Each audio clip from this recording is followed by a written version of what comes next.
coming soon on video and DVD.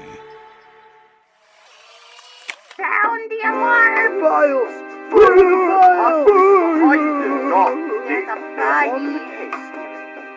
By low and highland and sky, there's a danger that fills the air. Though most people are unaware of the traps waiting to ensnare wanderers of the occult. On the chase of the case, every question we tear apart. We've got mystery in the heart.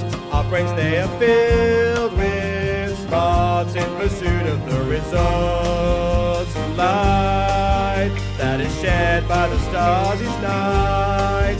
They explain why they're playing such a game, to remain undetained and away from sight. It just might, for at the end of the day, it's up to us three.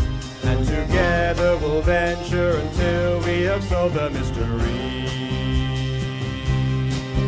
And together we'll venture until we have solved the mystery.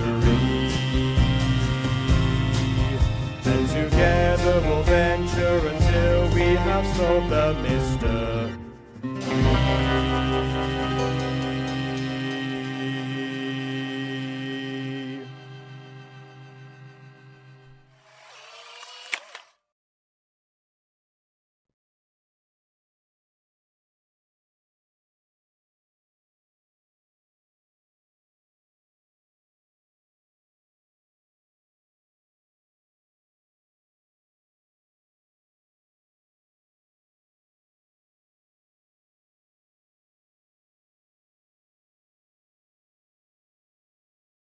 Aiden?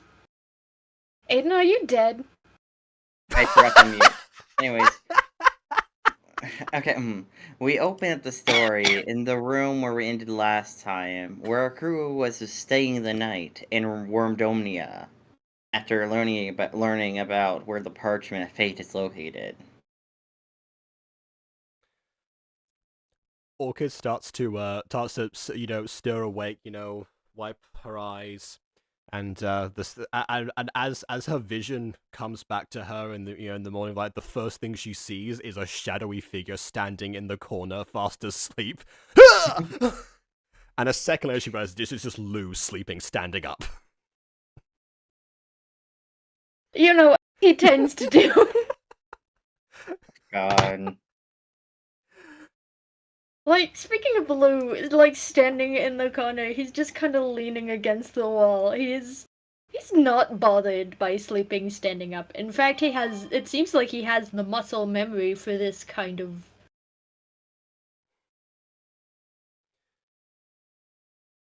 For this kind of work? Yeah, for this kind of activity, I don't know. Of activity. Yeah, he has a special set of skills. Like that special set of skills being that he can lock his legs like a cow and sleep standing up. Oh, God. I feel bad for taking up the I feel like we should go entire loot bed, tipping but later. That is quite fascinating how he does that. Do you need the water still? Roberto flies through the window. Hello. Hello. I just got the fright of my life. Is it the dog? Because he is pretty scary For sometimes. once, it actually wasn't. If anything, he actually looks much more peaceful when he's asleep. Well, anyways, this morning I found a little field with like wheat and stuff, and there were so many seeds in a bucket. I may or may not have ate all the seeds. Okay, we might have to have a talk about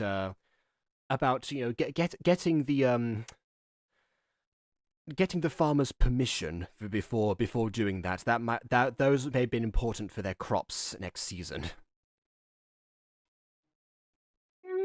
Lou, who's just standing in the corner, stares awake at Roberto just kind of flying in and talking at full volume. Yeah, Roberto's got really loud wings. It's like, you know. Actually, no, we have no idea what type of bird Roberto is. Depending on what type of bird he is, his wings could actually generate a lot of sound. Yeah, I'm not actually sure. Aiden? What is Roberto a hawk or anything I bigger actually than a imagine hawk? pigeon because of the No, he's a messenger thing blue from, jay. you know. I was He's also like thinking pigeon. I was going with blue jay, but pigeon works too. Okay, no, he wouldn't It's generate your enough NPC, volume. so. But you know, his loud ass like tweeting does wake Lou up and he's like, it's Oh yeah, that's morning right, because already. he actually can't understand him. So he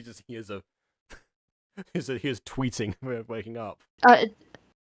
Yeah, he hears like a cacophony of like tweeting. Did you know, Orchid, that back at the aviary, a nickname for me was Twitter? I can actually imagine that because you're always twittering. That makes perfect sense, actually. All that Lou hears is me going.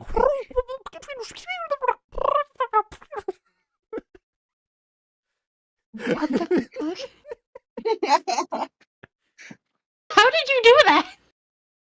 How did you do that with your mouth? Are you asking the character or me?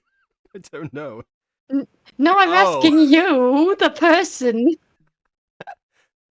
I can't point my fingers. I'm too busy giving my middle finger to my cat who walked into my room and is now begging me for food. I just fed her 30 minutes ago. As the bird is screeching, you can kind of hear Scooby groan, still very much asleep. Shut up, dinner. Did he just tell his dinner to shut up? You call me dinner? Oh god. Lou leans over and pokes Scooby and is like, "Wake up, buddy! It's time for work." Who dares disturb my slumber? No. Like that was less Scooby and more verged on Batman. Ryan Vengeance. No, I'm gonna go. No work. Stick man. Stick? Is he calling Lou a Lou twink again? Lou is No, he's mumbling in half. his He's he's mumbling, "Stick it to the man." Oh. Meanwhile, Lou just kind of gives up on waking up Scooby and turns to Orchid and says, "I'm going to go and see if they serve breakfast here. If not, I'm going to use my stock to hopefully make us all some breakfast." That would be fantastic either way. I'm sure that breakfast would wake Scoobert up very quickly. You hear a spring noise as he shoots up. The roof gets cracked a little bit. Breakfast. There you go. I knew that would work. Lou just sees the roof crack and he's like, "That is terrifying. Alrighty then, I'll see the breakfast." And he just heads downstairs. Downstairs, you end up running into the worm lady who checked you in last time. Oh, how would you guys sleep? I know you guys didn't want to take that couple's room for some reason. I mean, I thought that was a little bit weird of you guys, but you know, it is what it is. Anyways, Madam, I was formerly a soldier of the King's Militia. I can sleep anywhere at any time. that is Anyway, scary. do you serve breakfast in this establishment? Well, yes, sort of. I mean, normally, it's how do I put this? This establishment doesn't really have any food that non-worms would enjoy. We serve soil, and we also do have some seeds that we just have lying around. But that's about all we have, unless I could talk up to our little defense corner, which is just like a bucket full of salt. too, Uh, if you want to make the soil taste better. Do you have a kitchen, perchance? Yeah, yes, it's just I over thought for sure here. this worm was gonna say no. We don't have a. Well, I mean, I guess they wouldn't have used room to Uh, prepare food necessarily. Although then again, I would say aren't uh, worms known for like like eating eating decayed meat essentially? Or is that just maggots? Yeah. Decayed I meat, compost, just anything they can get their little wormy By worm the way, bits chat, I into. didn't have. Yeah, I they know don't this really is have this paws is or the hands or Terrorist anything, Central but chat. It's just that I needed a background while I look for a different one. I didn't want to be in darkness. yeah. Anyway, she leads you to the kitchen area. Oh wait, we do have something. She goes over to the corner. The delicious smell of decaying meat. We also have a mini bucket of maggots. Would you like When I either of mentioned maggots, I those meant as a in this comparison to kitchen? worms, not as a food source. Like Well, Lou we just like kind of maggot. the maggots and the worms compete, and the loser becomes dinner.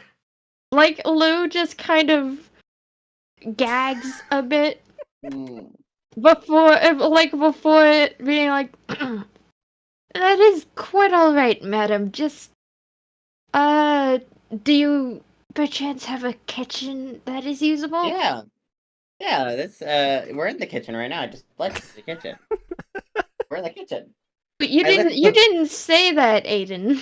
You I didn't did say that. He leads you to the kitchen. I literally said that. Anyways, back to what I was saying. Yes. Well, okay. Over here is our stove and stuff, and don't worry, I can help you out. I know sometimes humans' arms get tired, so she hits her head on a button, and then down comes little like levers and stuff with like little robotic arms to use the Steampunk kitchen stuff. robotic arms, I assume. I did. Like as I Lou is did looking. that for you. Head and joy. She passes out right in front of you. Because she hit her head too hard. Lou is freaked out by this at first. I love this campaign when Aiden's the one talking. Like I said, I Like- missed this from Okulta. Like, no offense to Vin. Lou is looking over with just abject shock and horror, thinking that she just probably went into cardiac arrest. You see, she starts seizing. and he takes her to the main room and lays her like on a couch. Before going back into the kitchen, recalling the robotic arms because he doesn't need them, and taking some reserve rations and also some cabbage from his pack to prepare a decent meal. That is after washing and sanitizing the whole kitchen himself. This process takes several hours. Process takes several hours, but at least by the time that Orchid and Scooby come down from whatever they're doing, they'll have a meal that doesn't have maggots in it. Lou just walks out of the kitchen, his hair a little messier than usual, and his eye twitches. And and Orchid can see he is under his breath is saying like, messy kitchen, messy kitchen. Everything all right?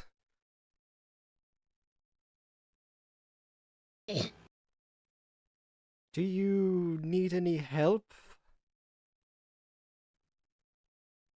Oh, I'm fine. They serve maggots in this establishment. I must correct this Wait, horror. that's almost cannibalism for them. That's bizarre.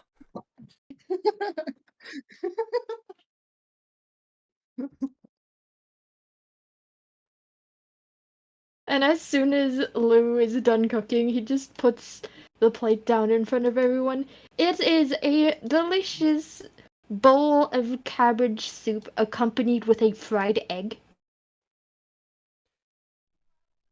Meanwhile, Lou isn't hungry. He's just twitching in the corner. Missing kitchen. This looks delectable as usual. However, you've only prepared 2 plates. What about one for yourself? I'm fine. I don't have an appetite anymore. I should have picked up some more tangerines. Tangerines, you say? Roberto's ear. Yes, at for you this. as well. Birds have ears. I assume they have ears. I must eat them all. Also, I talked to Barbara, she will be able to do the meningitis. Sorry, I didn't want to vaccine. interrupt that.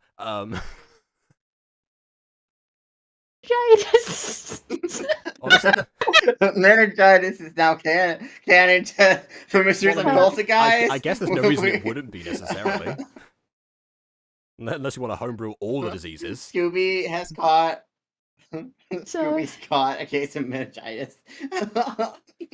Teenage Paradox. I'm kidding. That's a Yeah, joke. it's fine. That's the next story arc's all about Scooby getting vaccinated. I've had enough vaccines for one day. If you haven't seen Walking Wednesday, I got 3 today, so I'm good. Yeah. That's fun. I have extreme fear of needles, so that Yeah. makes it fun. Mission started while I was working on the map. I was just sitting and listening to Walking Wednesday. Hey. Kick a Walking Wednesday on in the background when I'm working on something else. Fair enough. As long as the cars weren't too distracting. Actually, the and- cars weren't as bad in this episode as they were in previous. Anyway, continuing on with the session. I need some sort of healing tonic of something to carry with me on these adventures. Mostly to avoid getting meningitis. Oh, I meant more so healing of the mind, but yes, also that.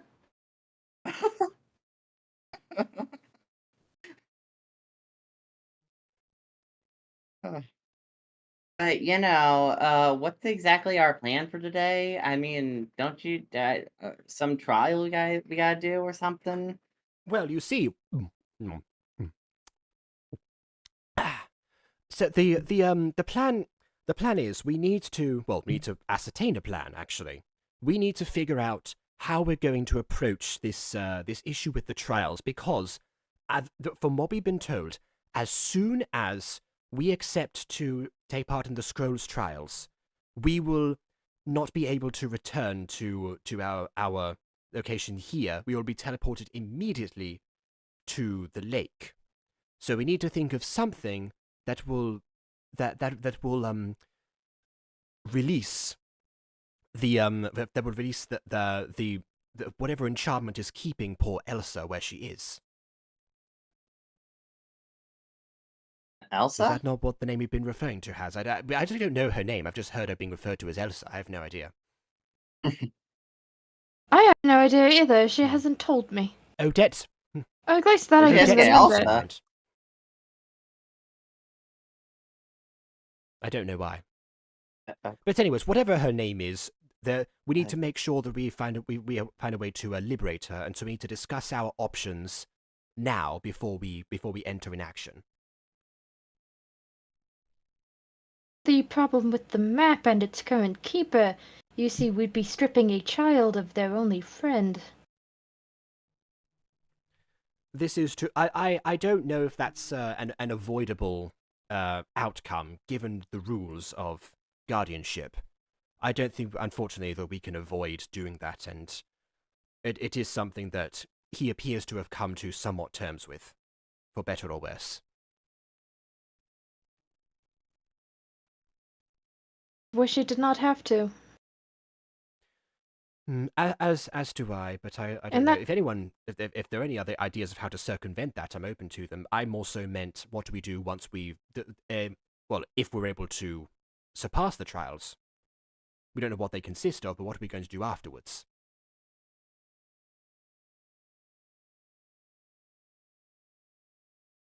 I did not recommend going into unreliable territory without a plan, but I think in this instance it's almost unavoidable. Well, but when it comes to the trials, yes. But when it mean- comes to the rescuing of the Lady of the Lake, not so much. Because otherwise, we'll essentially be trapped there ourselves as well. I mean, We need a plan of exit. Oh, I guess we do have our sigils. My first suggestion was that we get her to cling on to us and hope that the magic in our sigils is powerful enough to teleport her with us. So too. That would be convenient if so. If not, we would need a backup of some kind.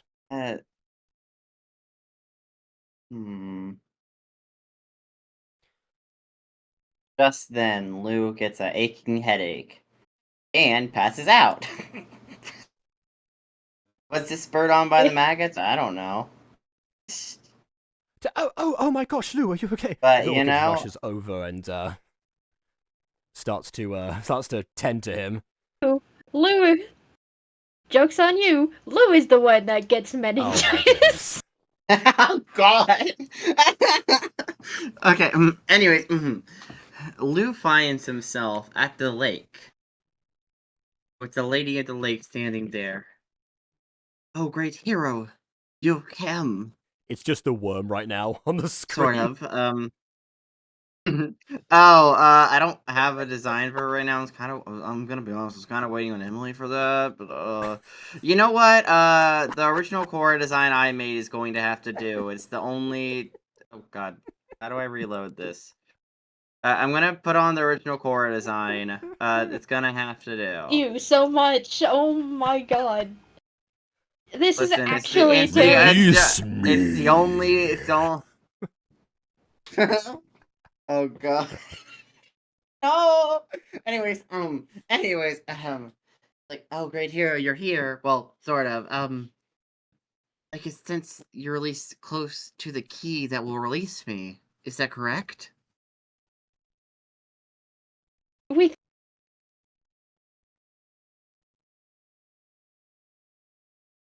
You cut out, Ghosty. Yeah, yeah. At least that, if we think that is the case, yes? Probably. I just need to be free. She walks over to a door. If you guys could find a way to get to my area, maybe you should be on the other side of this door. That will allow me to be free. She slams the door in frustration. I just can't believe this happened. I never get to see my daughter again. Fair. But it's fine. It's fine. It's whatever. You know. It's not whatever. I have ascribed myself to saving you. So it is what it is. It's what I'm going to do. We will find a way to fix it. Just give us some time. We don't know what we're doing. I understand. We never do. Well, you're not in this vision. You're not in this scene. Damn it! It's real hard to keep track of the continuity right now. She sits down behind the door. Lou has passed out and now he's in a funky dream state. He hit the good cushion a little too hard. Oh, okay. That was also part of their storage. If you guys somehow find the key to this realm area, the door should be able to be easily unlocked from the other end. Unfortunately, it's obviously one-way locking door. Haha. If you told me this sooner so I could relay this to... You know what? You're fine. You're fine. Listen, I don't know. Listen, okay? For some reasons, I don't know how the connection in the area you're at is a lot stronger than in previous areas you have been in, which is a good thing, but also... God, I wish I was able to be this connected sooner to you. You know, I have heard good things about the service here at Wormdonia. I heard they have 5G, apparently. Yeah. That's where all the maggots are coming from. It's the brain orbs. Oh, God. Imply that Lou now has a parasite in his head. I mean, that's basically the plot of Baldur's Gate. Well, Oh, it is, yes, but also, you know, if it makes you feel better, you wouldn't be the only one if this qualifies. Qualify The as a lady, parasite. the lady in the lake, the Well, hand I on your mean, shoulder. Scooby has like 2 things just At hidden least. up there, so Yeah. yeah, like at minimum 2. He also may get meningitis, so. I don't think meningitis is in the same. Are you implying that meningitis is the name of a god in this world? No. Maybe. That would be hilarious. Kidding? I don't know. The god of disease. That's what the god of disease is called in this world. Meningitis. You say that wouldn't be like too out of the question. The word pandering comes from like a Greek soldier in the Iliad named Given what Pandarus. we're gonna call the goddess of nature later, that stands to reason. And if people don't know that, check out the wiki because it's on there. We have a wiki now, which I should put in the description, but I forgot to. Yeah. Oh, we should But link yeah, I don't it. have the link right now. Oh, and Anyways. actually, I do want to say Anyway. we don't have like a scheduled like main assignment or anything. This will be edited just whenever the hell we feel like it. So, don't expect it to be like 500 pages in a No. week. Yes. Anyways, I made this Wikipedia article, and I have no idea how Wikipedia works. Yeah, only the thing front page is broken. If anyone knows how to fix that, I would love to hear it. Leia puts the hand on Luke's shoulder. Good luck, warrior. As the dream fades, Lou wakes up back on the floor in the lobby after passing out. I wish magic people would be more considerate to those who don't have it. Thank you. What do you mean? Wow. Lou sits up and looks at Orchid. You know the lady that is trapped in the lake, yes. She just contacted me psychically at an inopportune moment.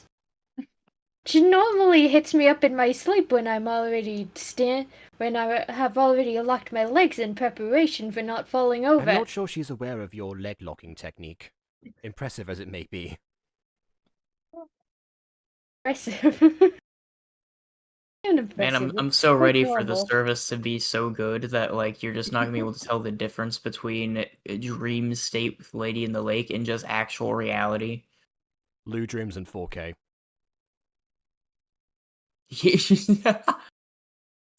I can see all of the pores. Can see all the pores. Like Lou just lets out a grumble and cracks his neck from falling on the floor. Oh, crack knuckle. Well, crack neck, but Oh my god. Just if you don't get that reference, yeah, we don't have. Well, actually, no, we do have a reference for that because he actually does appear a couple of times in some of my channel VODs. Look with no name. And baby. Fool's Game, DM'd by Ghostie. Oh yeah, I forgot about that. Shadow. Okay. Content, Absolutely. baby. Anyway, Lou just looks at Orchid and says, I was contacted by the Lady of the Lake. All we have to do is get there. Apparently the door is one way, so we should be able to get out. Oh, so you're suggesting that we hold it open so it doesn't close on us like the like in that house that we got separated and all the rooms sucked us in via vortex. Talk about that. Yeah, and then we got shot from door to door like a little ping pong. You weren't there. He was there towards the end in essence, let's say. You shapeshifted him. I don't think you remember No, that. I don't even know if think Phoebe he has- I has don't watched think the he has episode to know memory. that I did that. I have not. I was planning on going back to rewatch the episodes whenever I go to edit the wiki. No, I was just making a cheeky reference to like the classic scene where where you have the monster and the mystery gang like going back and forth between the different doors. See. Yeah. We haven't encountered that yet, but we've had some close calls. Yeah, no, I figured Yes. we probably just had adventures off screen, so, you know. Exactly what I'm implying. We hold the door open so we can make our way out, but also can the lady trapped in the lake. Well, that sounds like a solid plan. I wasn't aware that there was a door. Assuming of course that we don't get teleported directly to the lake and we actually are on the other side of the door after the trials. The trials entail. Though I don't imagine anything too pleasant. No, I'm picturing something, given what we've faced before, something spiritually taxing, as well as physically. Well, they're probably trials by water, so it can't be as bad as fire. For you, I would say that is not the case, but for us, that's true.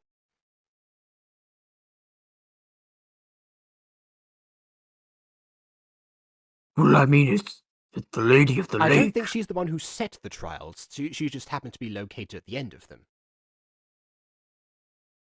My understanding... Well, surely she has to be like a manager A or manager something. who has been imprisoned by who, in that case? The man! Okay. Well,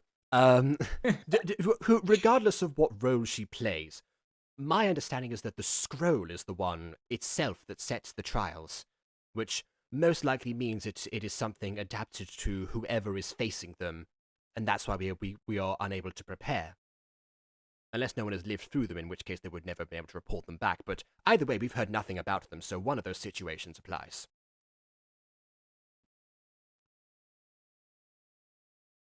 I hope so. If no one survived these trials, it must mean they are quite hard. Then we must expect the unexpected. Whatever that means. People say that. It's... Anyway. You can't expect the unexpected. That's an I know, that's why I never Well, understood saying personally. Well, I think it means to, like, expect to be surprised. That works. Expect to be surprised, everyone. Stupid. With that, is that our plan? Simply complete the trials and hold the door open? Also, try not to die. All right then. Well, if that is the case, I will just pop outside quickly.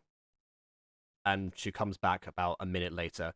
Okay, I just collected some stones off the ground. If we need to hold it with some sort of doorstop, I will be able to use my my rock powers in order to aid with that. I would suggest jamming my staff into the door, but I don't want to break it. I mean, this seems pretty simple. What could go wrong? Please don't say that. That just invites something to go wrong. Well, there's nothing we can... Well, we are opening up a door. So long as there isn't a vampire there. Well, if there is a vampire there, as long as we don't cross the door and we see the vampire, we're safe. Oh no, the idea is like inviting them but in. If we don't cross the threshold, we can't, that the vampire is stuck on the other side. Yeah, I figure if the door's open, then the vampire can get in, same as the Lady of the Lake. No, in fact, vampires need to be invited in explicitly. That's what I'm saying.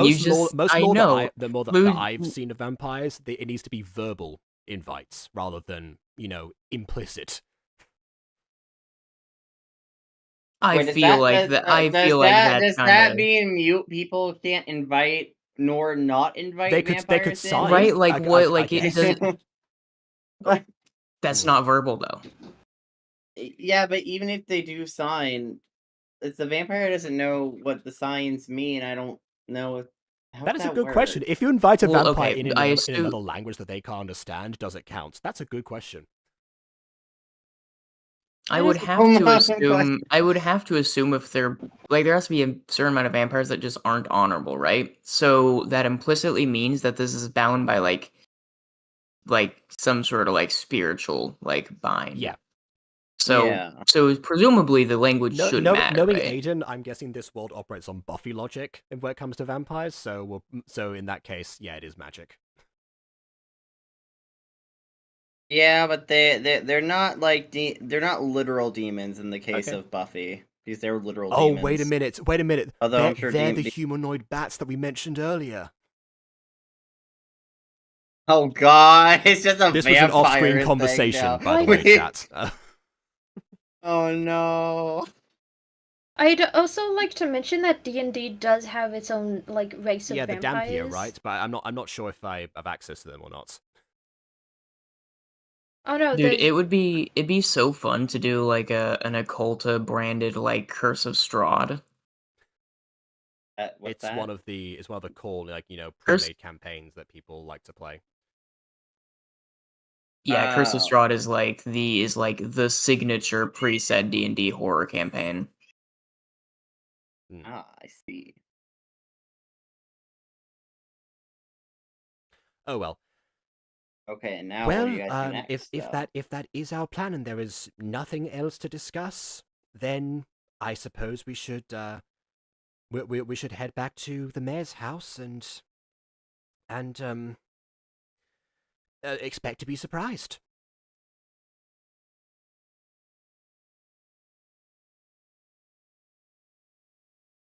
Yes. I was going to say don't rush all at once to confirm, but all right, to the mayor's house. As you get to the mayor's house and knock on the door, you open to see the mayor making out with her girlfriend on her shoulders. Madam Mayor, we need to speak to your... Okay. Orchid, like, does the thing where she, like, enters briefly, but then, like, immediately turns and swivels and closes the door behind her. Like, oh, hey, Orchid, sorry, we were... Yes, when they said expect the unexpected, I should have expected the expected. Oh, sorry, I just can't get enough of I have her. Noticed, as has everyone else. They call her Kitty Galore. Well, her name's Bonnie, so I'm not sure. With a P. Well, yeah, we have nicknames. I'm sorry, Kinky Her Galore. nickname was Hubby, if I recall. We have many nicknames here. Can someone actually kill me? Can we dedicate an episode to these characters so that way we have an excuse to title one of these episodes the tale of Kinky Galore. And you know what? It stands to reason that the first D&D romance of two NPCs led by Aiden would be someone that they just can't get their hands off each other, metaphorically. Oh yeah, or literally, who knows? They might be cursed. The mayor isn't. One of them doesn't have hands. Yeah, that's what I was implying. Yeah, the mayor doesn't have hands. Anyways, I assume you want to talk to my son about some paper or whatever. We gotta go to the shop, if you know what I mean. Did they walk off? The mayor's like a scarf on body. Okay, I guess. I thought of a horrifying image. So Aiden, does that imply that they leave their kid home alone? And invite three practical strangers inside while they go and make out. Parents of the year. Yeah. Yeah, pretty much. You said you said, well, metaphorically, because they don't have hands or anything. Well, what if they have hands but no arms? Then, well, she's not a T-Rex. Yeah, I like the idea though of just like the hands jut out. But speaking of T-Rexes, they are on the list of animals you can wild shape into. So eventually, once they get to a high enough level, that will be accessible. Oh god. Dinosaur story arc coming soon, guys. Totally. I like to think these worms give the energy of the handsies from Spy Kids or whatever they were called. Oh, the thumbs. Please, thumbs. I hate that mental image. Thank you, BB. I have now been cursed forever. Curse of Strahd, more like Curse of BB. Anyway. Anyways, the door is wide open. Do you go inside I feel the slightly house? uncomfortable now going inside. Just then the son walks Oh, thank down the goodness. stairs. Hi, guys. Oh, what are you guys doing back Well, here? we have given it some thought, and we are prepared to face the trials of the Scroll of Fate. Okay. He hands out the paper. Do it at your own peril, though. Do you need a moment to say your goodbyes, or? We had a very long talk last night about it. It was he may or may not come back. Oh, well, if there is a possibility, why not cling to that? That makes sense to me. You are making a supreme sacrifice. I do hope you know that. Good luck with your quest. Should we end up surviving and returning and completing this, I shall endeavor to bring you a miniature pony that hopefully you have not seen. Or perhaps with the one myself, it'd be one of a kind. I don't like miniature ponies. Do you mean Crow? I mean miniature horses. My apologies. What do you? I didn't. I don't have a thing for miniature horses. Jacob, you're thinking of the guy that we broke That's into Crow. the house That's for. Crow. That's Crow. Because I used a worm for his image because I didn't have an NPC. I thought we broke into this house and then because we skipped this house first and then went in. Okay, all right. Ignore that part of the conversation then. Yeah, the only reason. Yeah, the only reason we promised it is because we traumatized the poor man. Anyways, you guys, good luck, I guess. The scroll is glowing in front of you. I do. All you got to do is touch it. The scroll is growing. No, I think it was glowing. Yeah. Glowing. Glowing. Well, Orchid was already touching it because she was handed it before. So I guess whatever's going to happen is going to happen. Then a white flash happens, and then you are blinded, and you feel weird, and then yeah, and goes white. Oh. Where is everyone? Oh, my eyes. Orchid then passes out while teleporting. My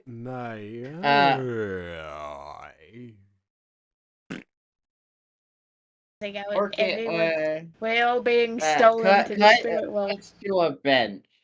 Let's do a bench with Orchid sitting on it. But something's wrong. Orchid feels weaker, smaller, younger. Orchid has been transformed into a child sitting on this bench in the fairgrounds. What? I feel weird. Oh, do I sound like that?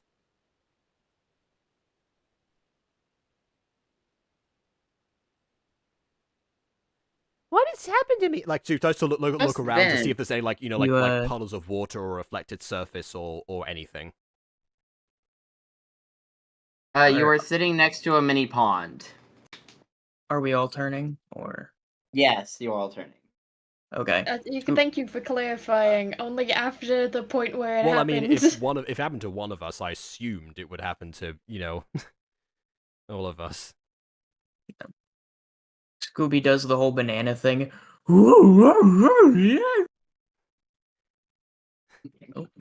Skipper, is that you? No. Yes. I have that blush. Oh god.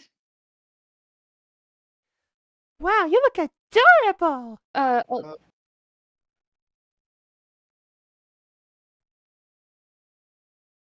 Phoebe, you could have just asked me for help if you wanted me to track down baby. I think she might have images. deliberately gone for the most contradicting images. Oh no, no, don't worry. I found baby scuba images. Look upon my speaking image. This was. Yes. Okay, I need to was get you it. Well, file pack, I because mean those you're do not take long to crop. speaking of each. Oh wait, no. No, they were different backgrounds, my bad. Never mind. Like, Yeah. Lou wakes up as well, smaller and younger, but he's weaker, way weaker than he is as an adult. Oh yeah, by the way, all your characters have now been reset to level 1. Great. Our Because character. you are now literal children. Wait a second. I still have Orchid's age 6 character sheet from when I was going to actually play her. Yeah. So I'm actually not hindered by this. Good luck to everyone else. Young Yeah, characters. listen, I didn't have a chance that I- you are just level What 1 do you in general didn't have a now. chance? I don't have a young character sheet for Lou. This is not fair. Listen, okay, I couldn't tell you're actually going to be playing as young Lou for this session. That's why I kept wording it as there's going to be flashbacks, The irony is that guys. That's why you need a young the character. age 6 Orchid has, There's so has more much. charisma than her adult self. Oh god. Anyways, just restart yourself to level 1, or not restart, like, just... You're level 1 now. Copy your character. Copy your character and level them. Aiden, that would ruin our character No, sheets. I You think don't he's saying realize that, right? Make a copy of the character No. sheet and then reset the copy to level 1. Yes. Okay. We knew about this, so we could do it in advance. I couldn't. It would spoil this moment, though. Knife! Knife emoji! Do you speak in emojis now? Is that a thing Oh, that Child Lou did? Speaking in emojis. No, Child Lou didn't, but I am because this is unfair. This is true. I mean, you were I willing didn't to, Aiden, you were willing to divulge us. We would need PNGs for our child cells for this campaign. Why was the level difference the factor you decided to not spoil? Oh yeah, no, I was just listen. I didn't want you guys knowing that you're gonna actually play as the child style for extended periods of time. I mean, Or I the whole got episode. rid of my quarterstaff and sickle on the PNG images, assuming that I wasn't. So, we'd imagine she has them, I guess. Yeah. Also, thank goodness that Right. I actually picked the dress that was, that would match this, assuming it wasn't just a flashback, because otherwise. Oh wait, actually no, our clothes have changed anyway, so never mind. Yeah, you all are wearing whatever clothes. Otherwise, like a she'd be younger version constantly of yourself tripping would over naturally wear herself normally. because the skirt would be too long. I'm to adventure!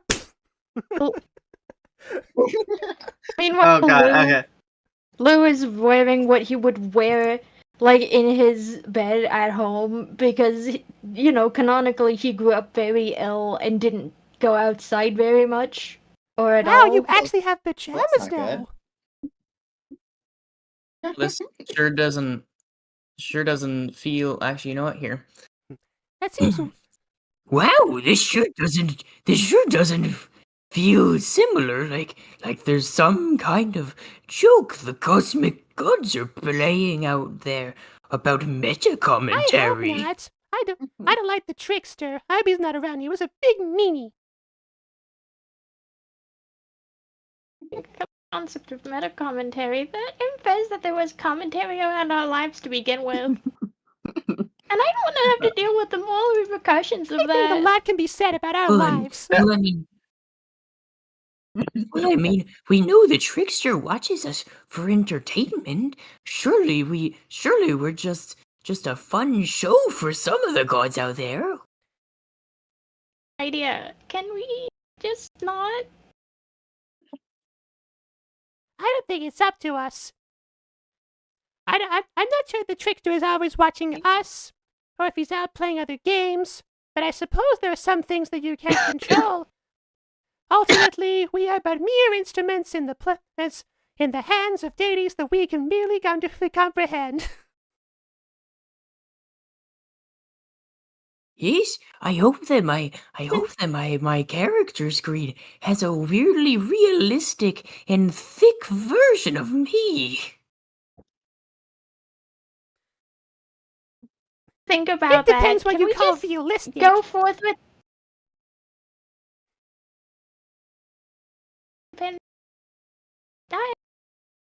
You look like someone stitched you together. And not filled with bones either. Or flesh. think about it? I just die. Orchid goes up to Scooby Anyway. and just goes, Book, book, book, book. Scooby starts nudging you as well. Book, book, book. Oh, it's adorable.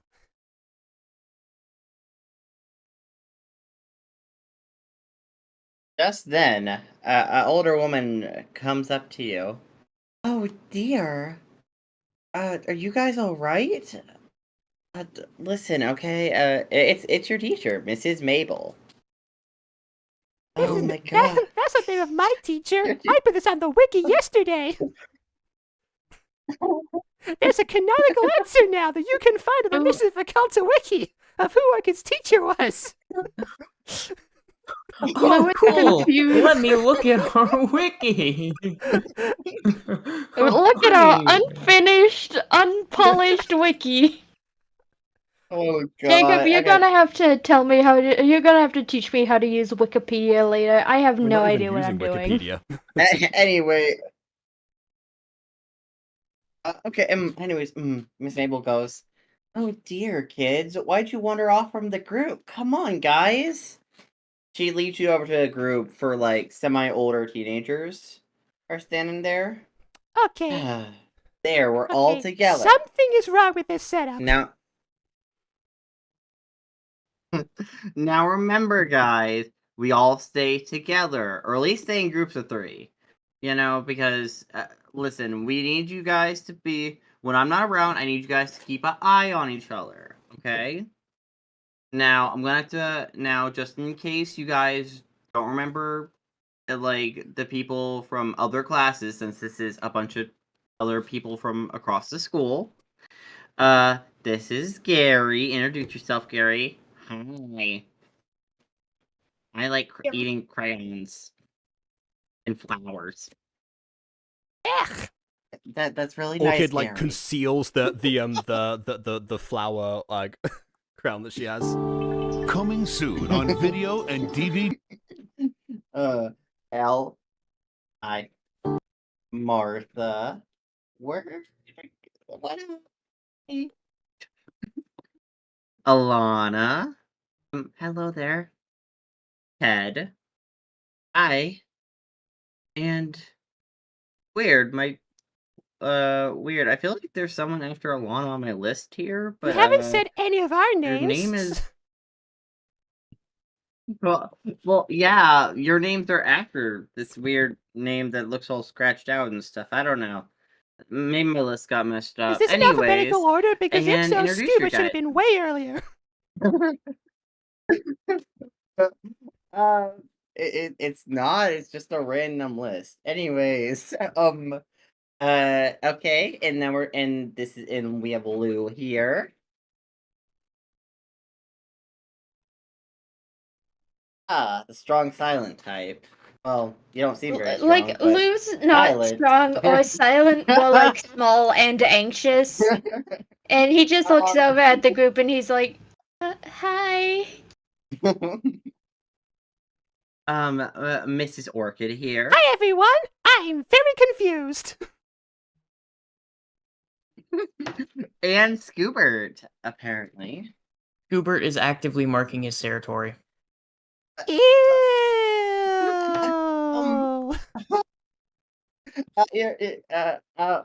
Mr. Scoobert, please don't do that. You're gonna get us kicked out.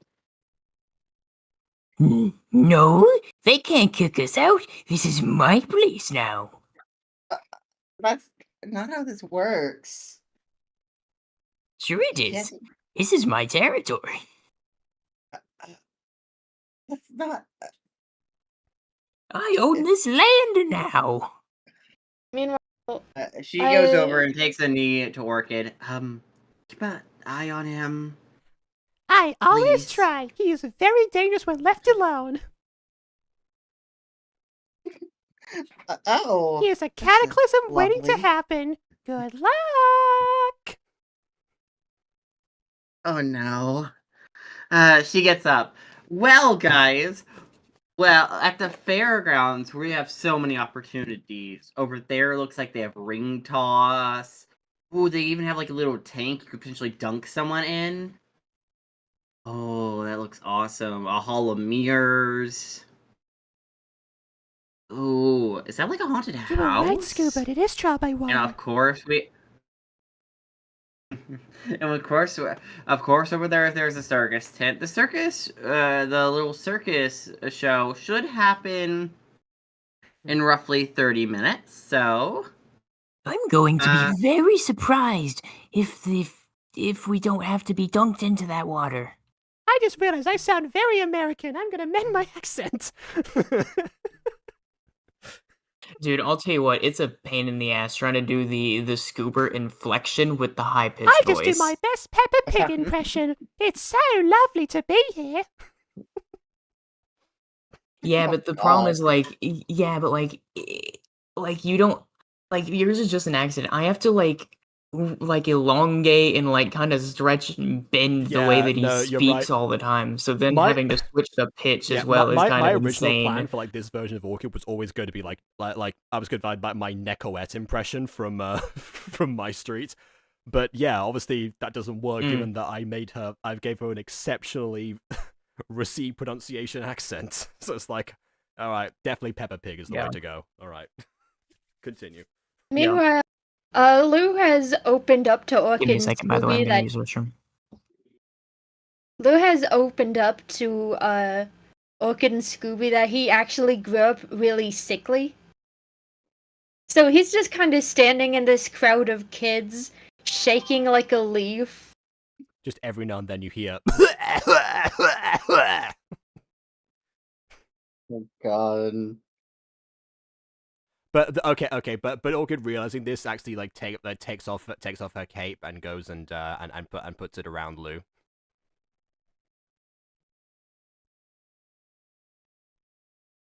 Good. I wasn't intending to be a child today. If I knew this was going to happen, I would have bought a spare set of thicker I clothing. don't think we got to choose our clothing. You don't wear pajamas normally. or Orchid like feels the sleeve of the pajamas. These are very fluffy. These are actually... Thank you. Why don't you wear pajamas, actually?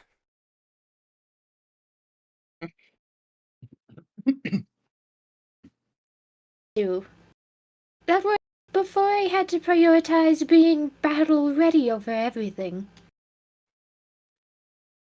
Like, do they still have their memories of being adults, or are they just... we have actively No, been they still their speaking memories as being if we're adult. still like our vocabulary has not changed in the slightest. So Yeah, no, you are all mentally adults. You're just stuck in your child bodies. I'm like inserting in a few of carnival. of Orchid's intended child mannerisms, but like yeah, we still don't remember everything. Like, Lou looks over, thinks for a moment. Well, you do remember my time in the militia, right? I had to be combat ready over everything else. So I just don't wear pajamas a lot anymore. Like, I should. I have a bad habit of scaring people. Wait, you have a bad... Wait, when you wear pajamas, you have a bad habit of scaring people? What do you mean? Standing up, I scare people. Oh, yeah, that happened to me in the morning. So I should probably start wearing pajamas in the future. The problem wasn't the lack of pajamas. I couldn't see your figure. It was just, you were literally the first thing I saw when I woke up. It was rather unnerving. Good. Good, great, good source of information. Anyway, let's solve the mystery and figure out why we're here.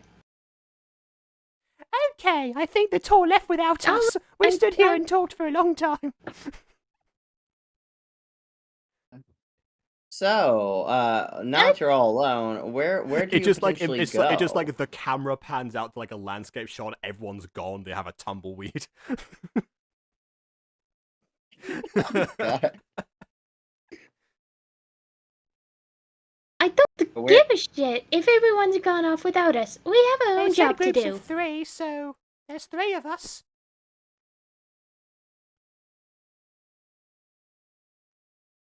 Just walks over to the pup named Scoobert, the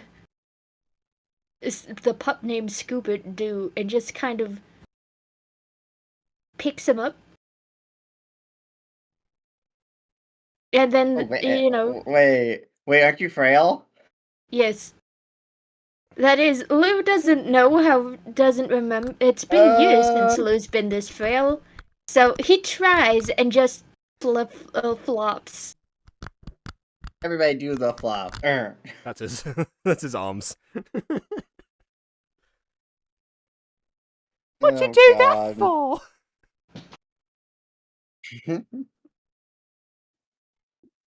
Exactly know my own strength in this body anymore. I don't like this.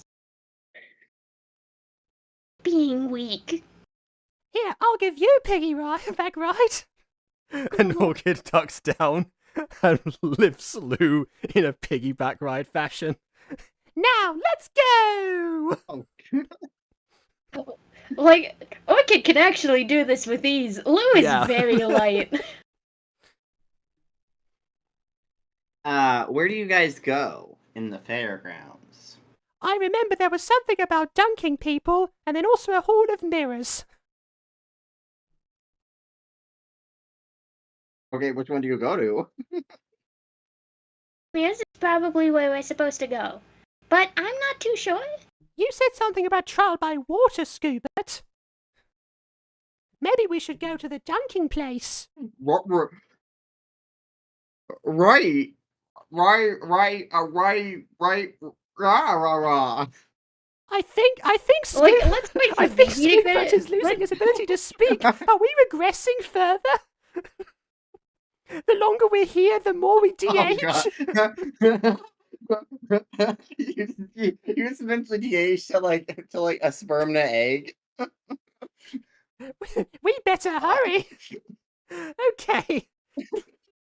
While Scoobert remembers how to talk, let's go to the Hall of Mirrors.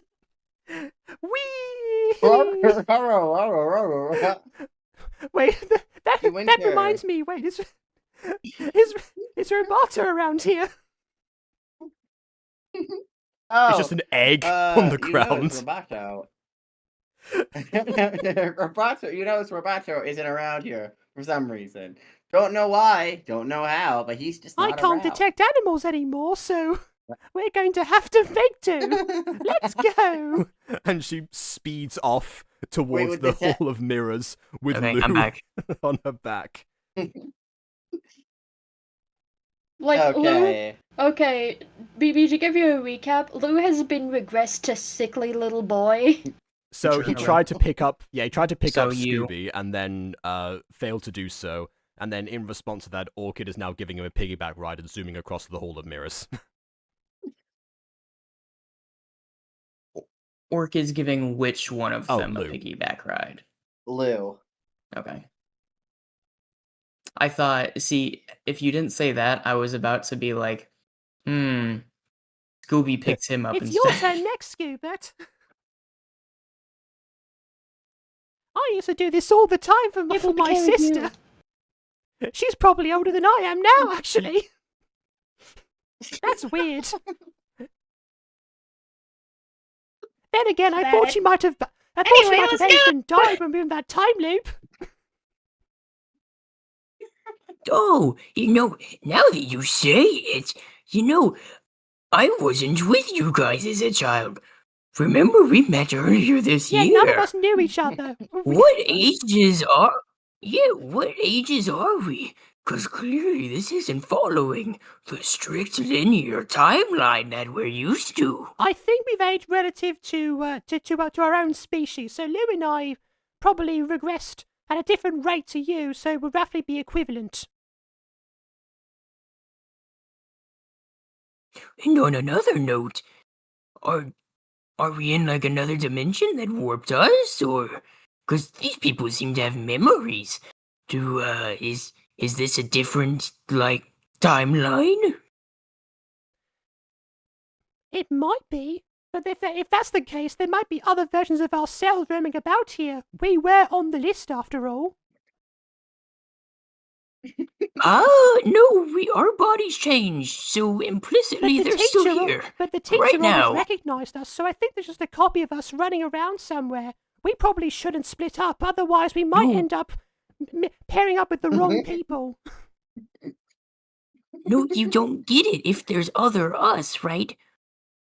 We're no longer the adult versions of us. So then presumably the other us is us. We stole their Oh, bodies. so you mean there was a swap? Well, maybe. No, I mean we just straight up took their bodies. Oh, that's also a possibility.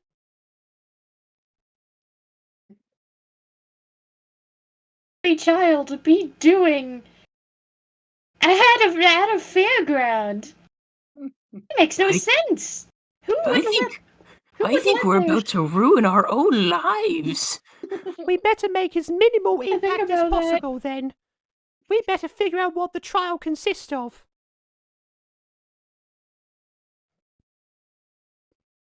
As you make it to the Hall of Mirrors, Yes, assuming Scooby's Mirrors, assertion you is correct.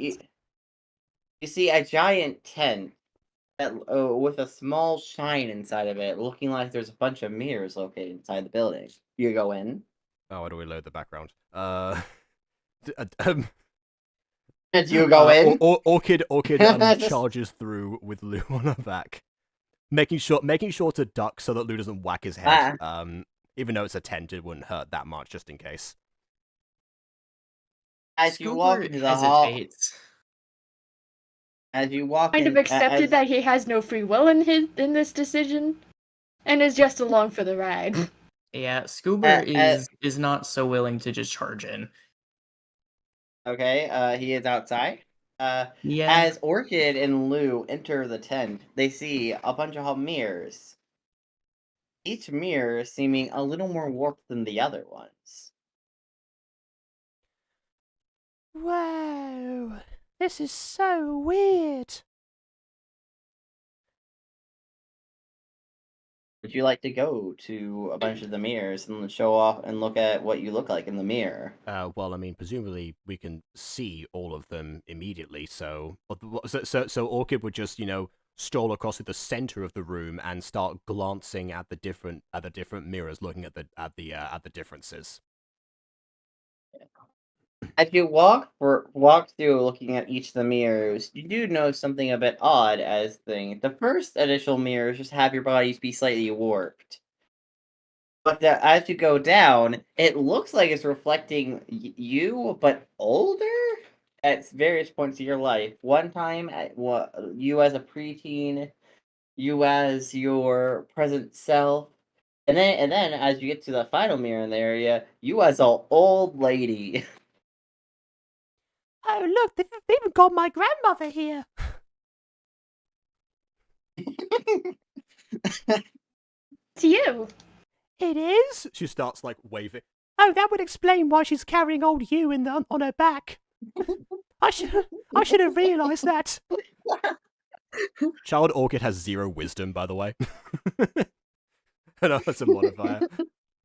No, see, yeah, so it's funny. There's some things on my character sheet that I had that were dedicated to like canon Scooby that kind of just got away over time. And so that's why he stuck around, because there's like where you're like, oh yeah, less wisdom as child. I'm bringing back the characteristic of the cowardliness that I was meant to give Scooby originally. Fair enough. So it might disappear after going back, but at least during this child bit, I want to try and pay more honor to that. It might be something that he, worked through after, Satan possessed him and gave him, the confidence to take on anything that his old mystery gang faced. Yeah. That makes sense. Satan. Everyone give a hand to Satan. No, round of applause to Satan. Woo! Do you want to roll a perception check real quick? Sure. Let's see. Why do I get the feeling this is a higher modifier than I normally have? Anyway, 14. Okay. Then you notice behind the mirror you're looking at, like in the corner of the room, there's another mirror. Well, I mean, there's a bunch of mirrors, right? Yeah, but in the corner of the mirror is just a lone mirror. Wait, hold on. Do you go up to If it? we're looking in a mirror right now, do we see the mirror reflected inside of that mirror that we're looking at? It's like the old mirror. Yes. Okay. Does that mean that you don't see what's in that through that reflection. other mirror we also see the old mirror reflected in that mirror, just create like an infinite expanse? Pretty much. Anyways, do you go up to that weird mirror in the corner? Not immediately. Orchid is busy waving her hand, so she's her old frail hand multiplied by infinity, just going woo woo woo woo.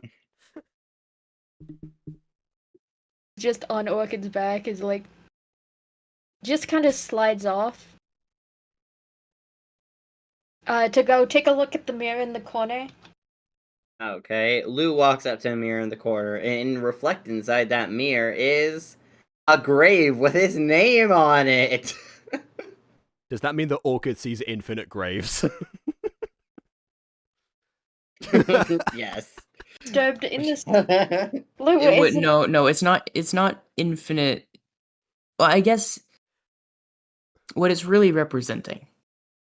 Before it was just showing you guys, infinitely in the moment. But what this is, it's an artistic representation of Lou every morning when he wakes up and tries to get out of bed.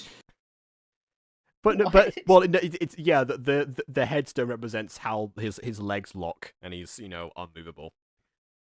No, I'm implying that every morning is a gamble for him. Oh, at this stage, yeah, potentially. Anyways, it's Orchid just like, wow, okay, just turned into a bunch of stones. That's not as fun anymore. Stones have Orchid's name on it because she sees her name on it, but I'm not sure if she can read from that far away. From if it's depending on like how big the room is. Oh yeah. What does it say on the stone? She's about to make her way over. Does Lou respond before she does so? Yes. Oh, I was asking Ghosty, but sure.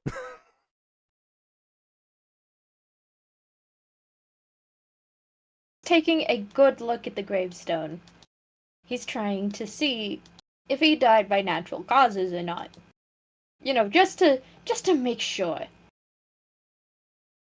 Breathed too hard, ribs broke, lungs collapsed. The cause seems weirdly scratched out. Oh, god damn it. Is there a date? The date is also weird. The date of death is weirdly also scratched out. Wow, it's almost like all of the details needed to rig this little game is out of the way. Life itself. Yeah. What a coincidence. Orchid is just peering over Lou's shoulder. You know how some kids will like appear over if you're reading a book or something, but like what are you reading? That's what she's doing basically, just peering over like, what you see? Oh, that's my name. And a bunch of scribbles that I don't understand. Would Luke be able to read just barely through the scribbles if a perception roll was high? Sure, go for it.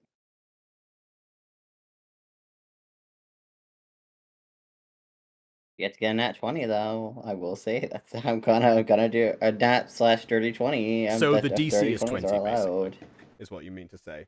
I got Yeah. a 6. Oh So well, okay, that wasn't gonna work Oh. anyways, even if it was fair.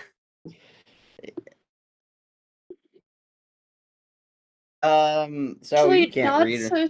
Lou is actually not surprised to see his grave. He's not surprised in the slightest, because he knows there's a bunch of people gunning for him. He has died like At this twice. age? Oh God. Wasn't it like 3 times at It this might point? be 3. Like, and Lou's instinct is to lie to Orchid, and he says, "No, I don't see anything interesting." Oh, well, okay, me neither. Just mining with a bunch of squiggles. Wait, hold on a second. If this is showing that us after we've died, does that mean that somewhere in the other corner there's us being born? You want to go test it out? I in a very usual way. Lou and You Orchid get a nice view of their own conception. You want to go test it out? Orchid's hair just like spins over to the opposite corner of the room, Okay. unable to contain her own curiosity. In the corner, there's also another mirror. You go up to it though. Yes. Goes up to the mirror with Oh. almost a sickly curiosity. As you both go up, you both see reflected in the mirror your own births. In the case of Lou, you see your mother pushing you out, surrounded by your siblings and father. as the doctors frantically put bubble wrap over you. Okay, You hear- now you- I see my grandmother. She's casting cure wounds on my mother constantly. That's how we deliver babies in my In Lou's- commune. Meanwhile, in Lou's case, he just sees his mother shape-shifted into a dragon or something. And he's like, you know what? I don't want to take a look at these mirrors anymore. I hope she drank Well, see, her I epidural always- potion.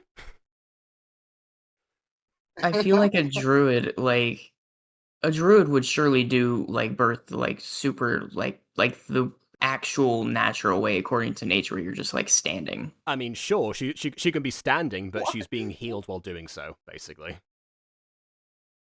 Sure, what I'm saying though is the damage is just far less than it is like in general human culture. Okay, fair enough.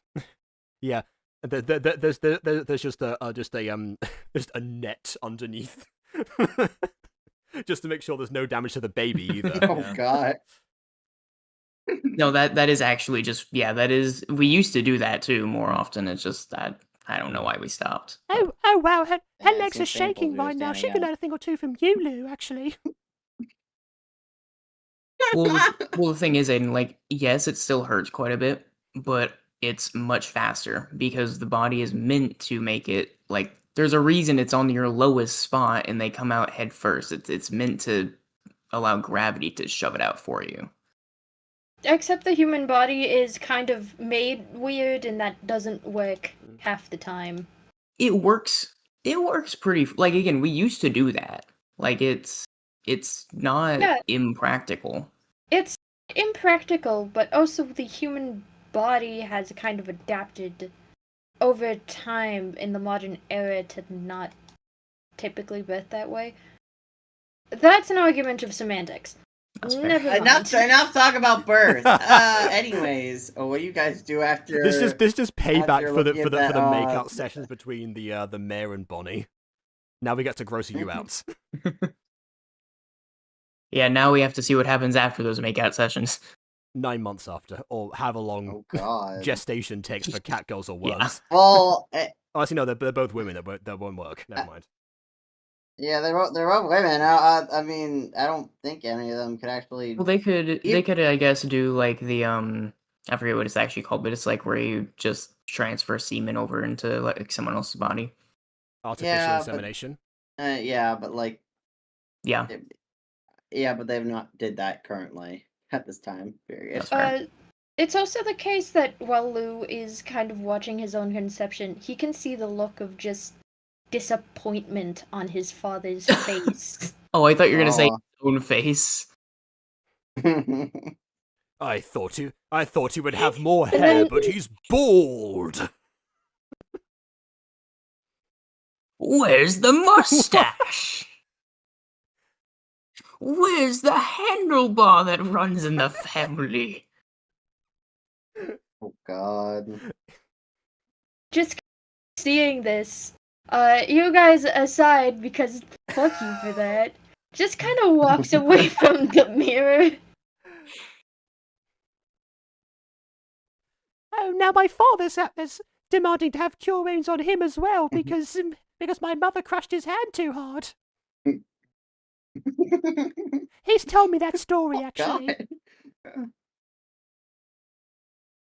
And she did the same thing when my sister was born. I'm going Cockney now for some reason. I can't keep this accent straight.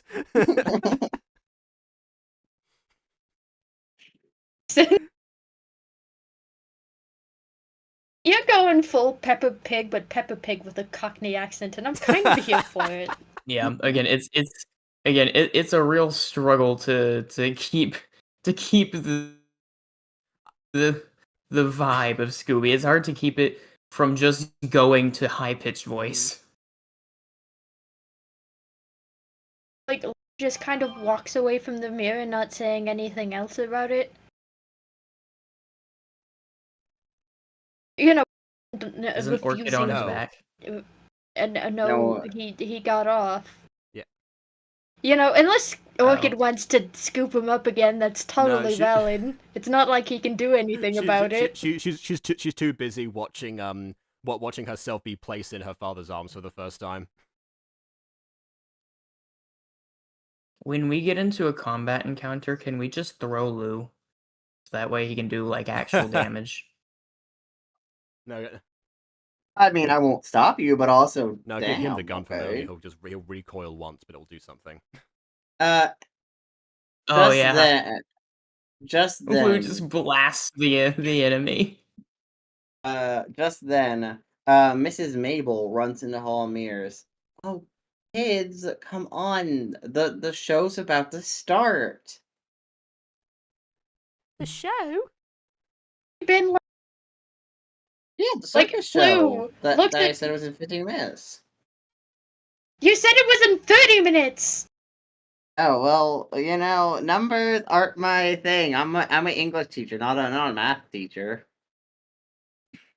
Isn't general You know- education? Isn't You know- general education part of your education? Yes, but that doesn't mean anything. I was about to critique that too, and then I realized that my own teachers were like that too, so it doesn't matter. Anyways, I took a swig of this apple cider that they gave me. Delicious. You guys can't have any though. She sips apple Orchid cider. is distracted. Is distracted watching, looking through all of the different mirrors at like versions of this teacher. Wow, you're an adorable child. Oh Jesus. Oh, why? Thank you. You know, they used to call me Princess of Sunshine Valley. I don't know what that meant though, because we didn't even live in a valley. And also, I was born on a My rainy grandmother day. once ran for elder. That would have made me a princess. Oh, nice. Sure. She didn't win though, unfortunately.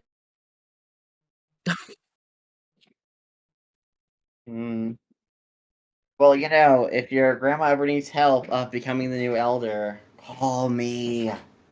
Can You know, I'm can noticing you a be her theme campaign manager? with- I don't like the current elder. She once I'm stole no- my favorite toy and put it in a tree. She's a meanie. I'm noticing a theme across all of our jokes in this campaign. And we don't do this normally, but we say things, and then we pause, and then it always ends with, and then it all went wrong. Expectation versus reality. Yeah, it's just, it happens for every story. Like, oh, I remember when I went to the Derby, and then my classmate fell.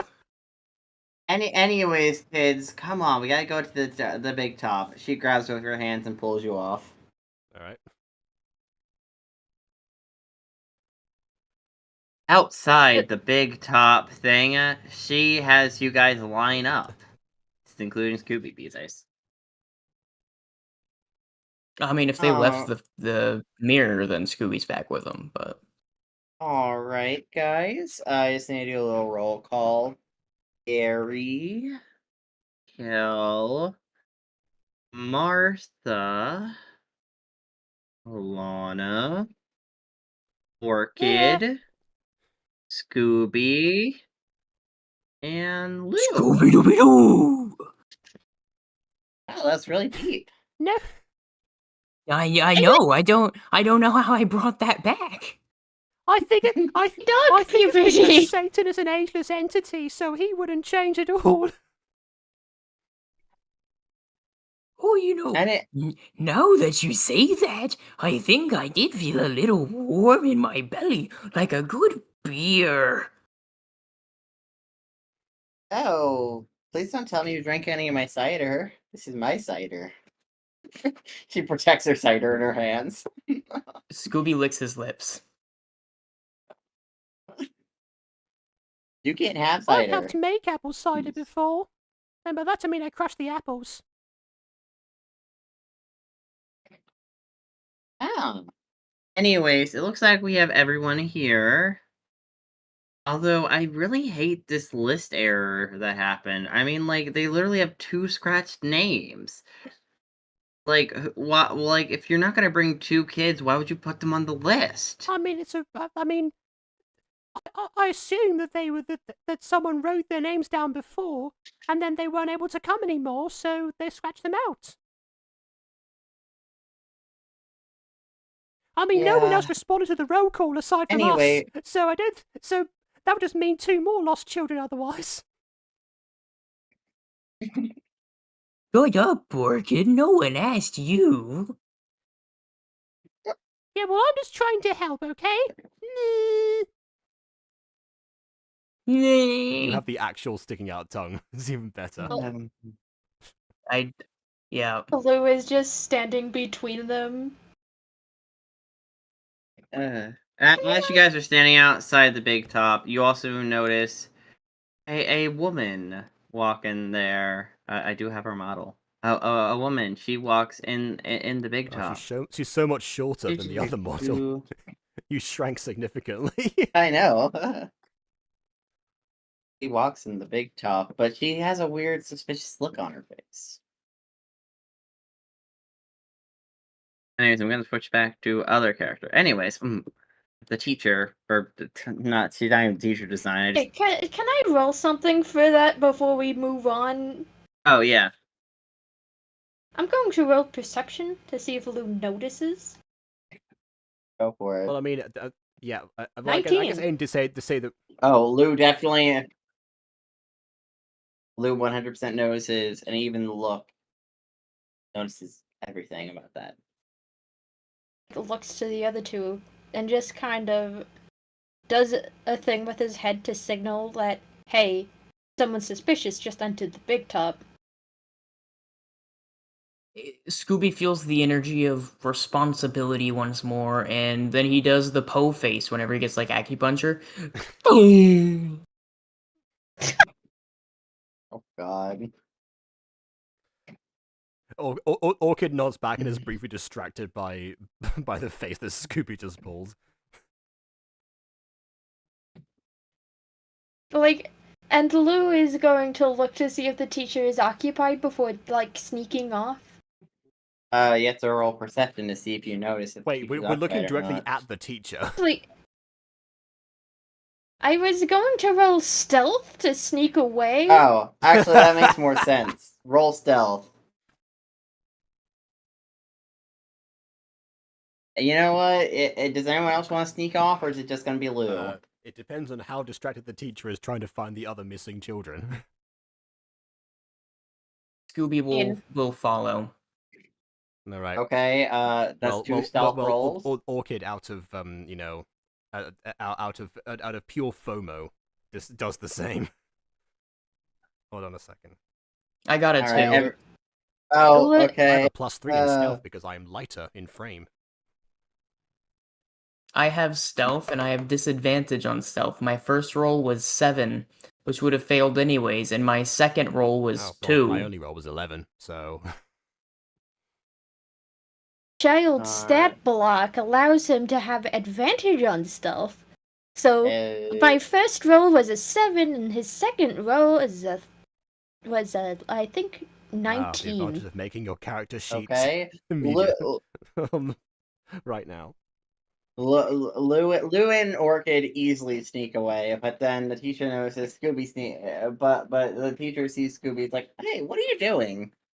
She asks him. By the way, the giveaway was the way he moved his feet because he's a puppy, and so he did the weird waddle thing that they do before they figure out how to walk. I like to imagine that he is like at least like frozen in place, like in like like Hanna-Barbera style, where he's like frozen in place, like one paw is about to touch the ground, then he like just only his eyes move. Yeah, I was about to say, yeah, you just see like one of the eyes like touch the you see one eye go to the corner to kind of as you kind of see his breathing slow very slightly. Can I roll stealth again just to see if the Drax maneuver works? Yes. Okay, that's... Damn it. 5. The Drax maneuver fails. And the teacher's just like, "What are you doing?"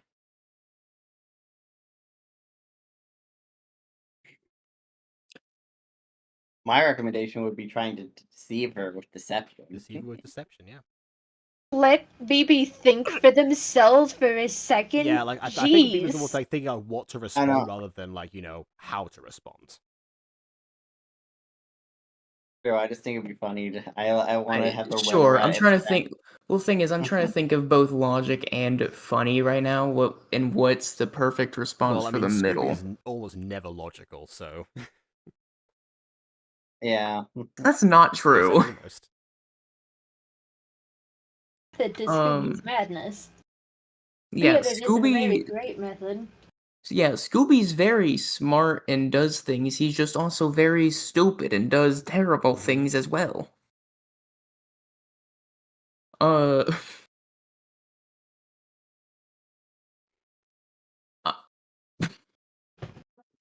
I? What?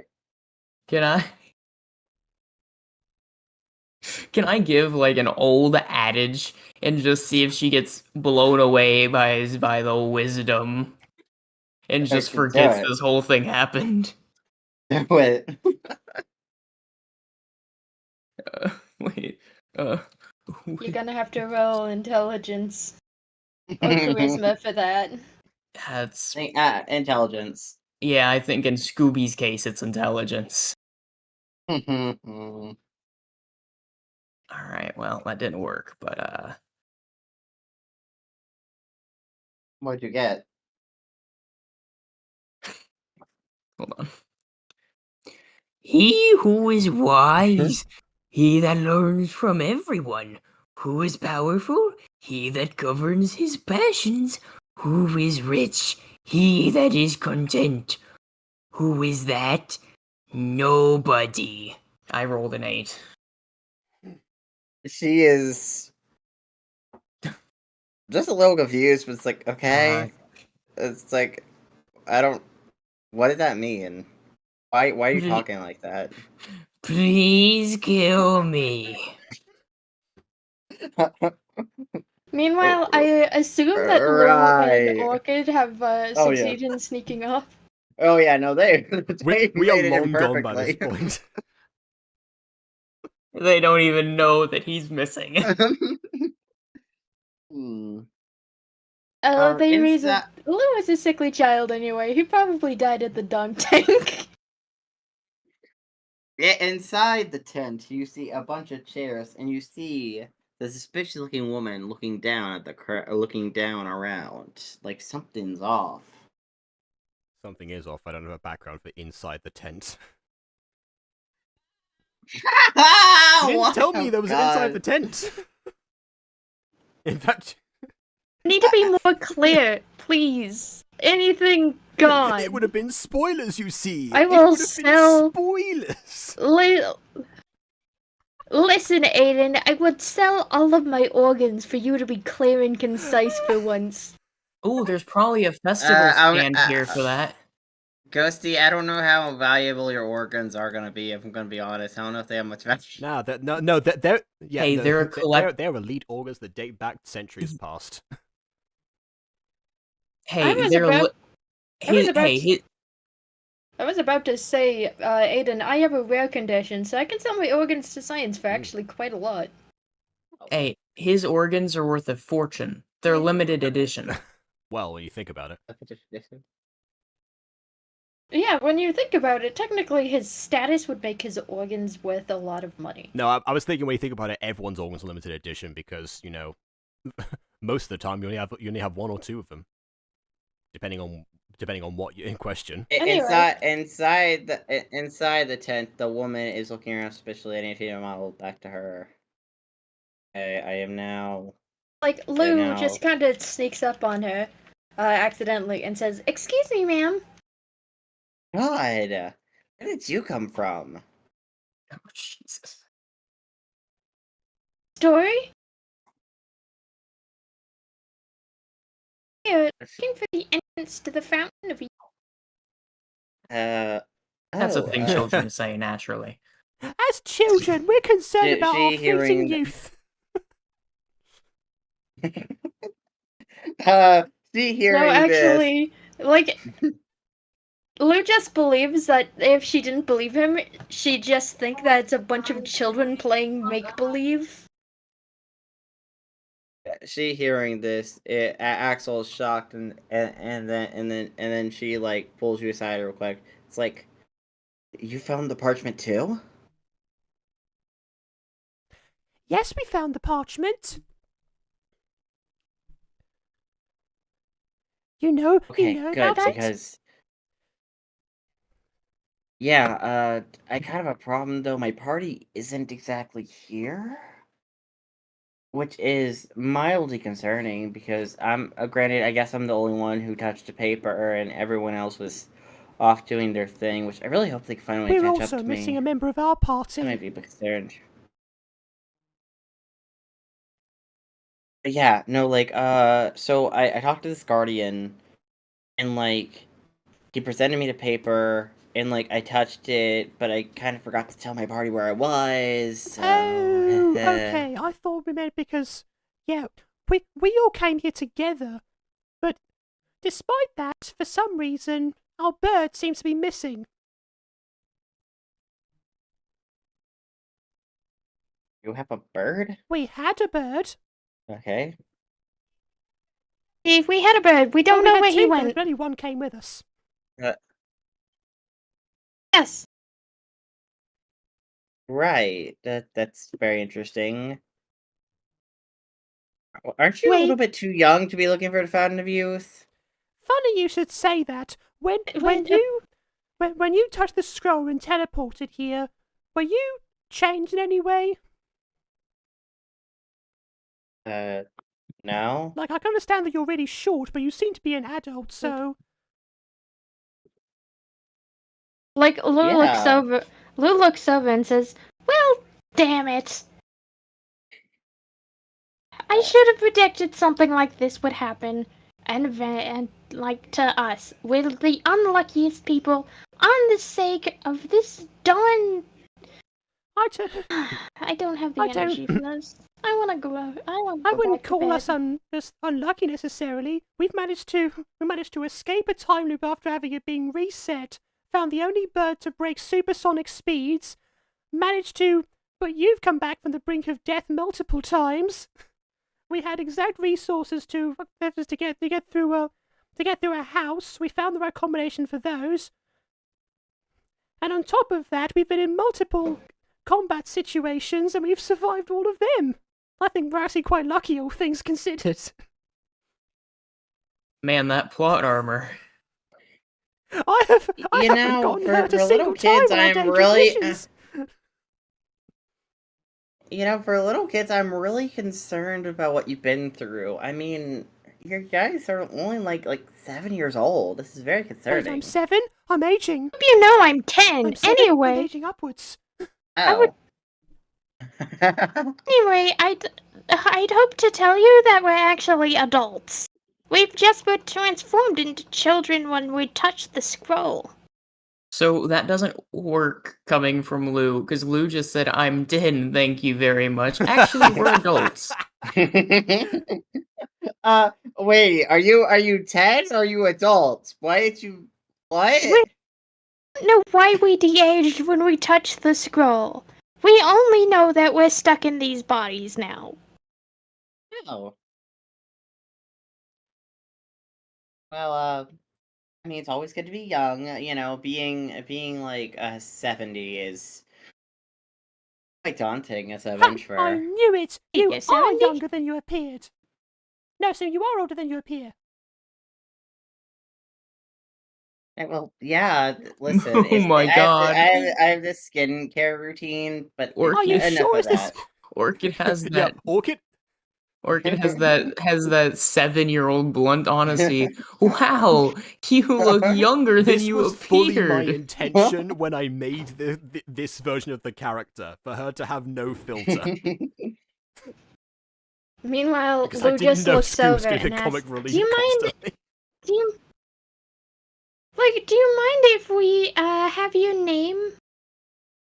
Oh, my name is Tara Williams.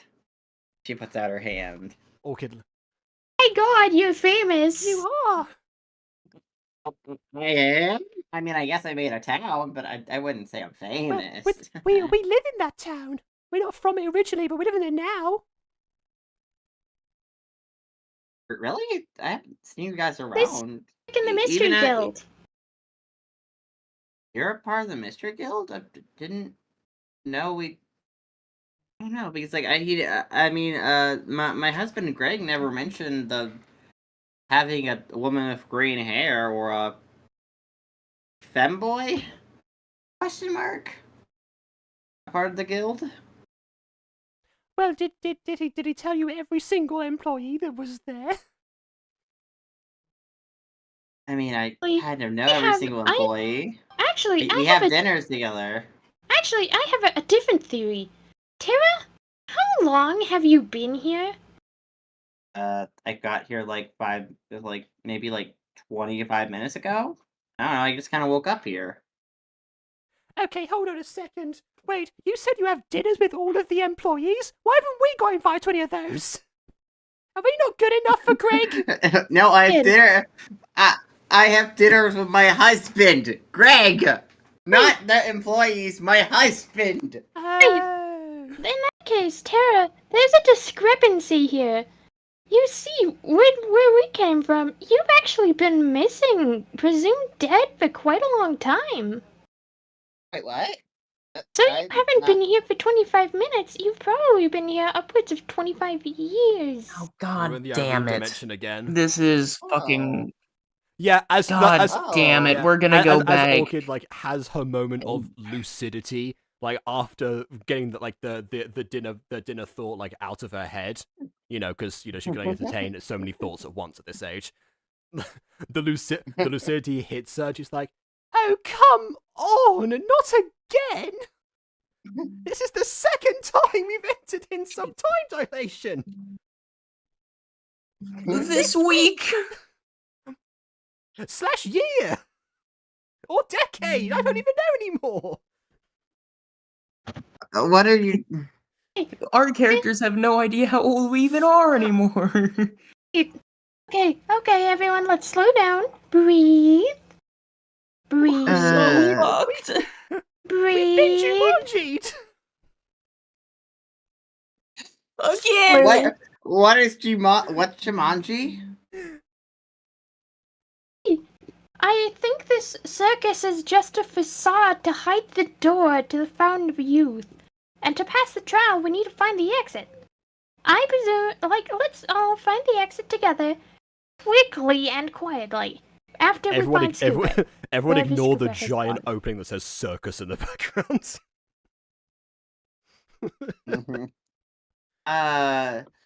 Just then, the light. Just then, a magical glow light floats on screen, and a flash happens, and out steps the Ringmaster. Welcome, everybody, to the show of your lives. Today, I am here to introduce you to thrills, chills, and even some pills for a vehicle. Wait a minute. I know Now- you. It's Magician Doc. Oh, God. Off in the corner, Anywho. Nathaniel just starts playing. Ladies and gents, this is the moment you've waited for. Thanks for And then you see Scooby come out in a tricycle. Oh god. Oh god. Okay, that the tricycle thing isn't happening. Anyways, ooh. Okay, so everybody, welcome to the show. So today I'll introduce our first act. Meet Flower on the trapeze. I think we should clear the area. Orchid goes into one of the seats. Cuts to a woman on the trapeze as she swings from side to side, letting go but grabbing on, flipping in the air. Her movements are majestic. Time to watch a show right now. Well, I don't think we can just interrupt it. That'd be rude. Like, Lou's not keen on interrupting it. In fact, he has an idea of where the door to the Fountain of Youth is. So he exits the tent and goes over to the dunk tank. Oh, I was just getting good too. You know, I try to go with you guys, even though you guys are children currently, and I know you're originally adults. I just didn't supervise. She goes Well, after I mean, Lou. there's only one person that needs supervising in our parties. Oh no. Oh no! Oh no! Ignoring the trapeze act, Orchid vaults over the barrier, sprints across, goes back out the way she came, desperately making sure that she finds Scooby as quickly as possible to avoid any impending disasters. Scooby entered. I'm pretty sure Scooby entered the tent with the chaperones. The class. She didn't sneak away. Okay, right. So she just bumps into the teacher, then just on the other side with the rest of the class. Okay. As she bumps into the teacher, she goes, "Oh dear, where have you gone? It would suck if I lost a child. Anyways, take your seat." Scooby darts out. He fucking runs. no! You know, you know what? It's like the old adage says: "A child in the hand is worth two missing." And the two missing is worth 21. I rolled a 21. Scooby's out of there. Okay, Scooby. Anyways, take a seat, dear. God, it feels good to have the whole class back together. The whole class. As she sits down ominously. Wait, like, what? You know, oh, yeah. Like, Lou sneaking away is just not acknowledged. Well, no, because you snuck away from like a different part of the circus, so you didn't need to avoid detection anymore. So you and Tara are gone. It's just Orchid that's left behind now, enjoying the show, honestly.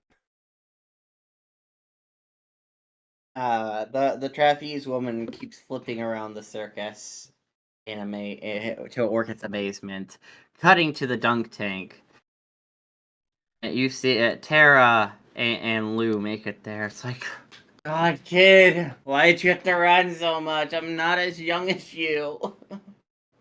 Well, I ran because time is of the essence. Unlike you, I do not wish to be stuck here for years at a time. Even though this would theoretically be a good place to hide from my family. Anyway. You got, like, daddy issues or something? Worse. Okay. And he goes to the dunk tank and wants to. And I'm gonna roll Arcana to see if it is what we're looking for. I'm gonna find a background because I also was 13. not told about this. There is no magic in the dunk tank.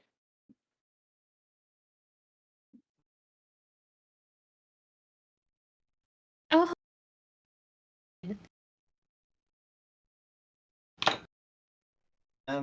Kid, I don't think that's what we're looking for. I door! mean, well, We're looking for a door.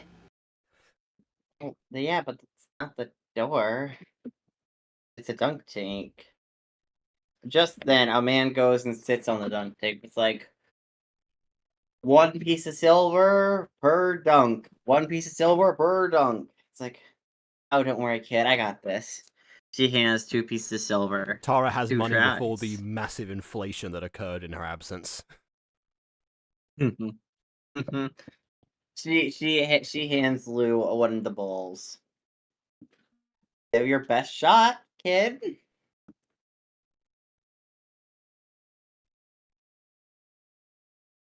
For a moment. And a strength check? Yes. His arm's gonna snap the second that he throws. Oh God. Me +1. What was it? Natural 20 +1. Oh, you hit it with great strides. He falls in the dunk tank. We don't have time for this. I mean, I guess. I just thought it'd be fun. We were here for a reason, aren't we?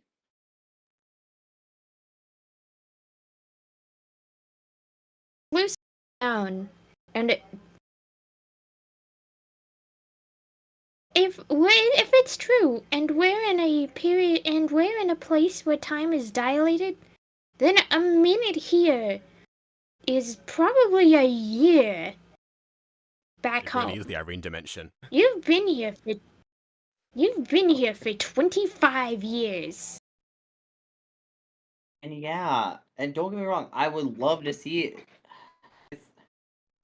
I do want to get out of here, but at the same time, the best way I come to solve mysteries was just exploring people and seeing what's around here.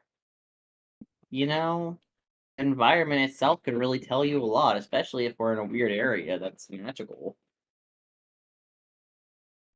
I suppose my curiosity about the dunk tank is also me exploring my surroundings and taking my own approach to mystery solving. Yeah? Good, then we're on the same page.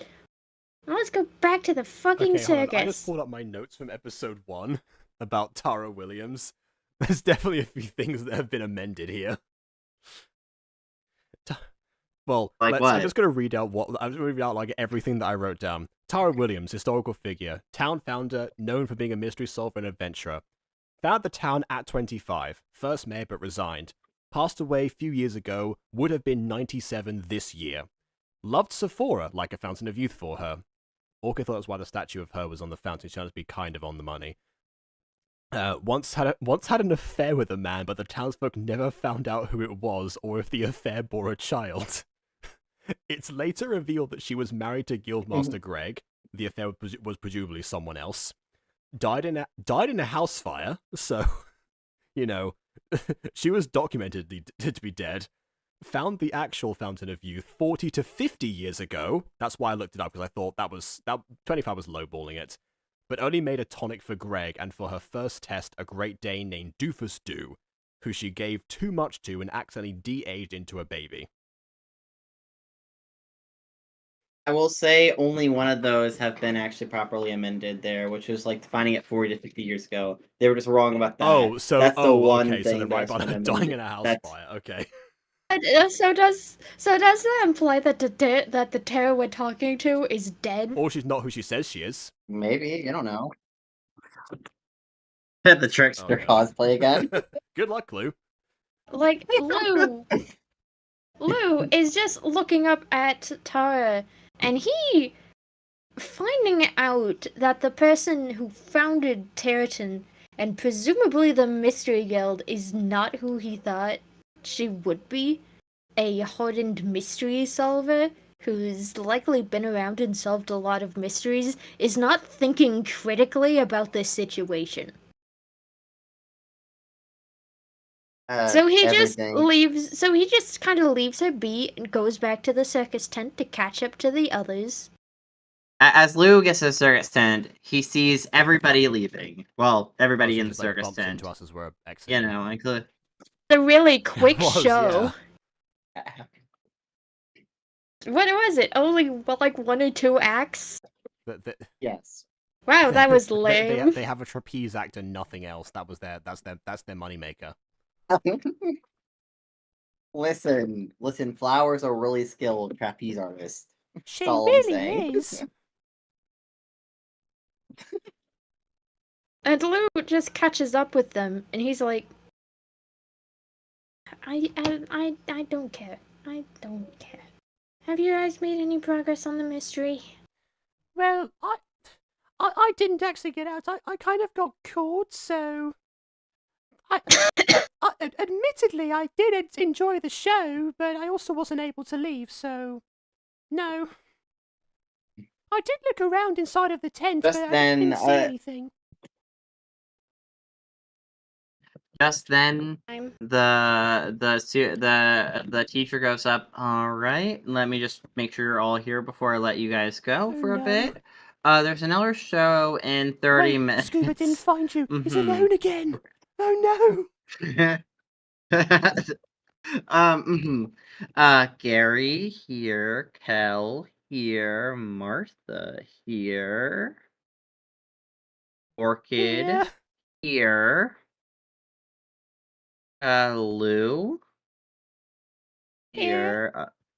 Okay, and Scuba Orchid puts her head behind Luz so that she can't be seen and just goes, "Here." Okay, I guess he's here. I don't. Okay. Well, it looks like everybody's here. So have fun, guys. Meet back here in 30 minutes for the next show. Just kind of looks exasperated, disappointed, but also really weak and tired. The fit is great. Question is Scooby? Does Scooby find the dunk tank as You know what? Roll for it. investigation, I assume? Yes. Okay. Well, I got a 13. You do find it, and Taro's there. A bit saddened and confused at why Lou ran off. It's like, what's up with him? Oh, you're that dog, Scoobert Doo? Am I correct on that? He's a pup named Scooby-Doo.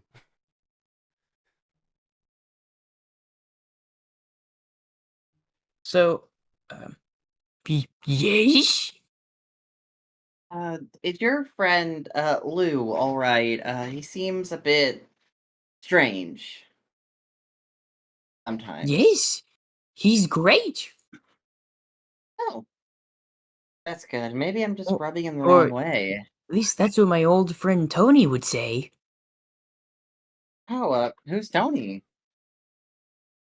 Oh no. Tony? Tony who? Tiger. Is his last name Tiger? Like Tony Tiger? Yes. His middle name Oh, that's such a unique name. Is he a tiger person, or is he just like? Is that just his name? He's a tiger. Are there tabaxi in this world? If Oh. I haven't met a tiger person before. Granted, they're like 2 continents away. I've still. had enough carnivals, personally. So I'm going to use Divine Sense on the dunk tank. Do I sense anything? No, And there's nothing divine about it. really? Okay. Yeah, no, it's just a normal dunk tank. Well, there goes that theory, I guess. Yeah, I mean that should let me know the location of. Well, I guess it says within 60 feet. I mean, I would assume not, but Are you all right, Hubert? it's, it's anything within 60 feet. Nothing. Since nothing divine. Within 60 feet, I assume. That's Yeah. Well, I mean, well, technically, you oh. sense something with inside yourself, but you already knew that. Well, okay. God damn it. Yeah, that's fair. That's not news. that is not news at all. Yes, I'm okay. Why? You just had a weird look on your face for like 2 seconds. Oh, no, I was just sensing for God, and just like usual, he's not there. Oh, that's lovely. You know, the gods are pretty tricky though out there. That's all I'm saying. They're pretty dangerous. So gotta be careful with them, especially. Tricky? Yeah, dangerous. Okay. Well, I rolled a 5 on insight. That's not gonna get me jack shit. Emu, says Emily. Emo. Fair enough. Who's the emo? No, I think that's who's probably emo Lou here? at this point. I think There's it's not probably Lou. Okay, it's like, are we calling Tara emo? I'm she emo. I don't think Tara's design's very emo. Emo to the extremo. And what do you mean? Lou isn't very emo either. All of I you. think it's more All of us oh, are apparently okay. emo. Interesting. Hey, if we can just Yeah. move Tara to the other side of Scooby, Oh, I'd okay. love that. Yeah, that probably make more sense. It's just because they keep come up behind Well, you, so. Anyway. Well, I think your friend went back to the tent, so he probably should reunite with your friends, right?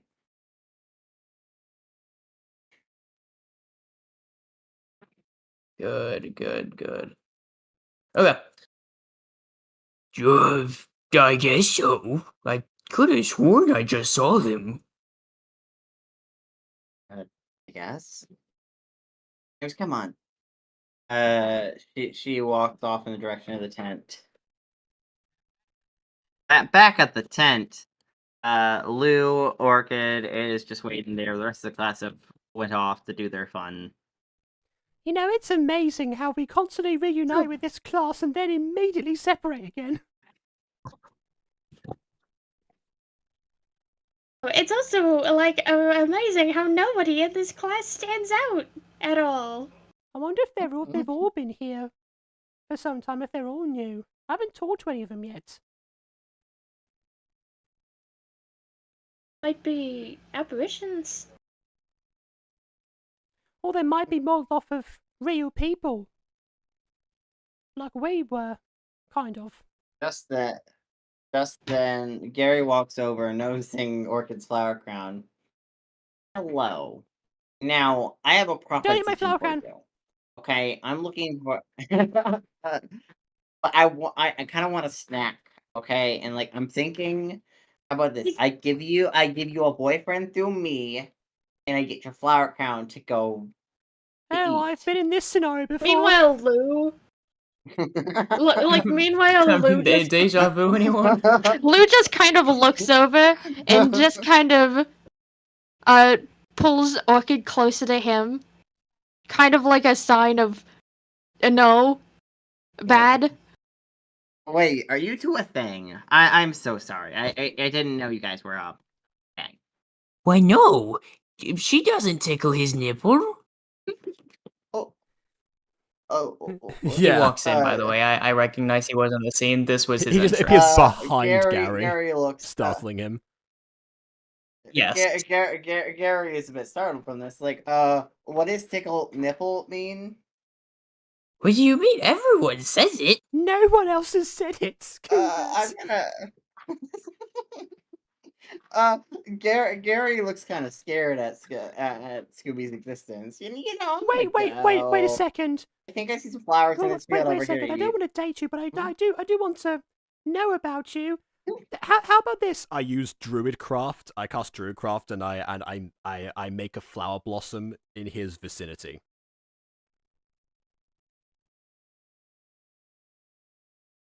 He jumps on a flower, eating it. Oh wow, he's just on the ground. My goodness.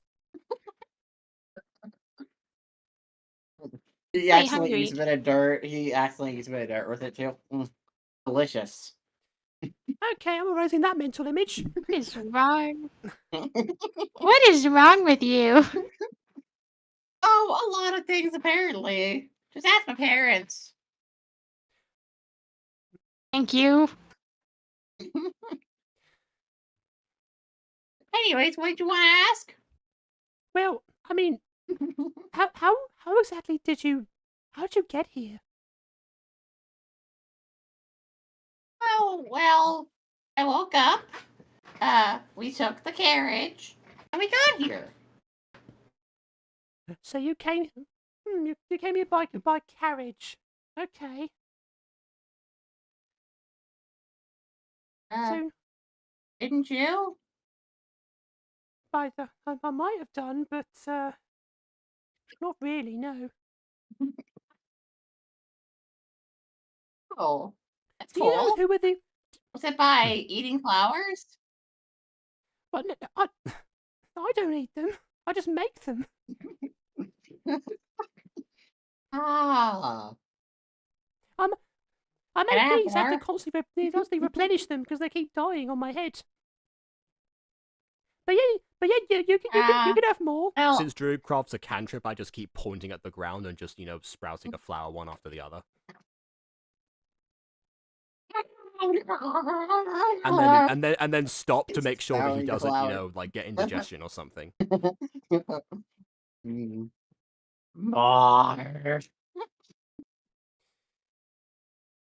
Just watching this, kind of not feeling the vibe, and he just goes to play some carnival games or something before the next show. Meanwhile, Orchid recalls a song for this occasion.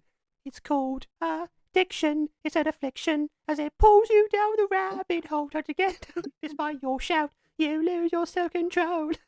Stop with the references. I'm not addicted. I can stop whatever. I got a flower. No, that's right. You. That's right. You got them all. Orchid steps on the last one.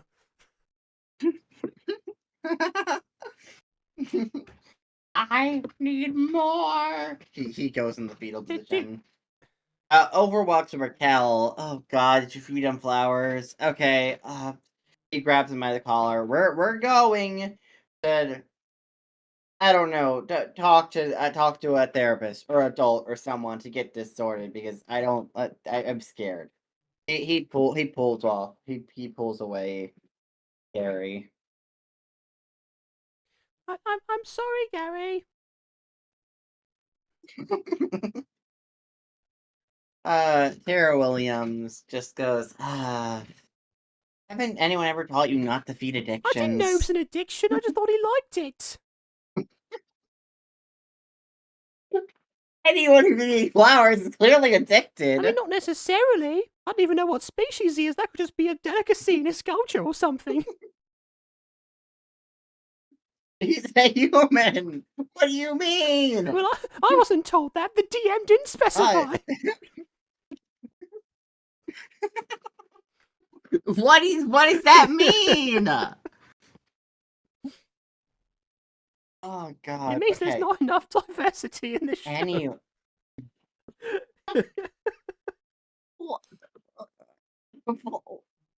Excuse? Never What? mind. What? Okay. We've done a lot of meta humor. You think you'd be used to it by now, Aiden? I am. The character's very used to it, confusing. though. Okay, ignore that last part of the scene. Anyways, what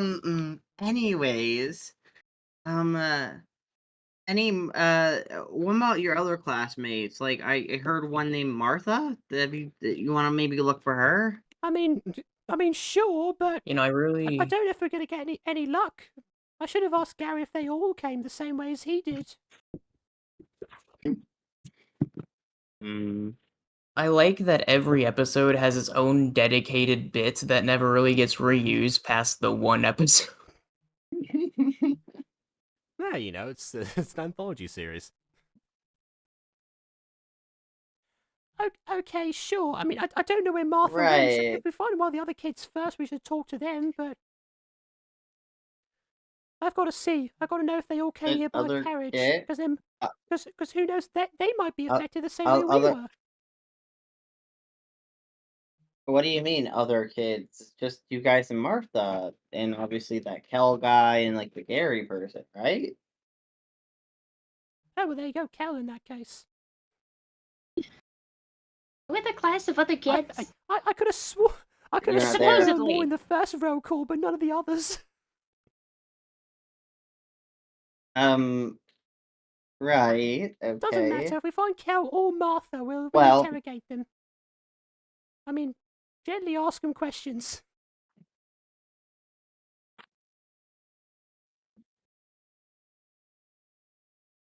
All right. Where did Lou end up walking to? Play some I potty don't know. games. I'm less Okay. concerned about him wanting off alone than I Lou- love Scoobert. Oh no, that wasn't set in character. That was okay. set as DM.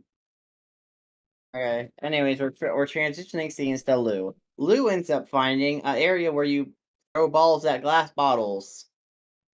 Step 1, step all 2, the amazing bottle toss battle. Working title, of course. Now, little Of course, girl, you're in- would you like to give a try for free? He tries handing Lou a ball. I'm not a girl. Oh, I mean, little fairy boy, would you like to give a try at this? Lou doesn't know if he should be more insulted or not.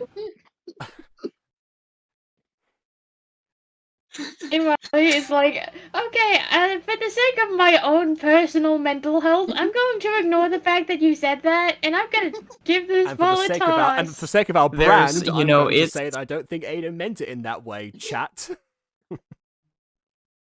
It doesn't matter if he did. Aiden's gay. He's able to. I like Aiden. Very few times makes like edgy queer jokes, despite the fact that he could without anyone Well, yeah, I batting could an say eye. the N-word if And I then wanted every to, I once in a don't. while. Well, sure, but no one's gonna bat an To be eye if you fair- do. You know, To be like. fair, you don't swear at all either. I will say, yeah, someone more of an eye you saying fuck than anything else, honestly. But like, BB, have a break. but like Anyway. the few times that Aiden does, it's just so good. Anyways, Lou takes the ball. Now, this is where you roll a strength check. Or was it strength? I think it was strength, yeah. So, yes. Where are my notes? You end up knocking down all the bottles. And for that, you get a prize. He hands you a pitifully small stuffed bear. Oh boy, Scooper's new chew toy. Lou actually, puts it in his pocket to give to Scoobert later. Well, just then Martha ends up bumping into Lou. Sorry. Hi. Oh, wait, you're Louis, right? Wait, it's Louie. You're should say Louis, right? Louise. Hi, my name's Martha. Martha Jones. I was trying to find an interesting game, but I don't know. None of them really speak to me. Like, I was thinking about doing the dunk tank, but like, I don't know. I mean, I just feel like getting someone splashed in water is just not cool, you know? Play the ball toss. Oh, okay. She ends up handing 1 silver to him and throws it, but misses completely. Oh, really bad at aiming. Like, Lou just hands her a coin to have another try, and he just says, okay, so you're gonna wanna, so in this game, you're gonna wanna throw it underhand, not overhand. Okay. She throws it, and ends up knocking down one of the bottles. Yeah! Thanks, dude. Well, I should really get going, though. I want to go check out the Hall of Mirrors before the next show. She runs off. That's maybe the highlight of the episode. That was adorable. Happy with that, even though the rest of this mystery has been a confusing disappointment so far. Oh no, there's stuff's been happening with this mystery. You guys, But I don't think have picked up on it yet. he goes back to the Hall of Mirrors. Really, there's something about the Hall of Mirrors that just really piques his curiosity. Even though he. Alright. And he's going to start looking for a door in here. I'm going to roll investigation. 11. You investigate, but nothing of interest is in the room that you haven't already seen. He is by the various funhouse mirrors, just trying to ignore them. You end up seeing Martha standing in front of one. God, this one makes my hips look big. Only one of them. It's a very bad trick mirror, okay, Jacob? Jacob's feeling real mean today. No, I'm just thinking logistically. Like, if that's something that she grew into, then surely it would follow through with like the other ones that came after. Oh, it's you. Yeah. What's up? Don't you notice anything weird in here? I mean, there's the weird death mirrors in the corner. And That's not my both are in the other grave. corner. I tried looking at the other mirror, but like it kind of goes against my concept of birth because my parents said I was born from a stork. So I'm kind of confused why I'm seeing my mom push a small version of me outside of her. Kind of horrified by that. Plot twist: she's actually half stork. Like, always, Joe? She was born of an affair. Well, Oh god. The stork people of Storkdonia. Not everyone has to be Donia, Hayden. I know, that's a joke. Anyways, yes, Turkestan. Ghosty? Like, he just walks up to her and he's like, oh, it's you. Do you notice anyways. anything? Do you notice anything weird about this place? Death and birth mirror.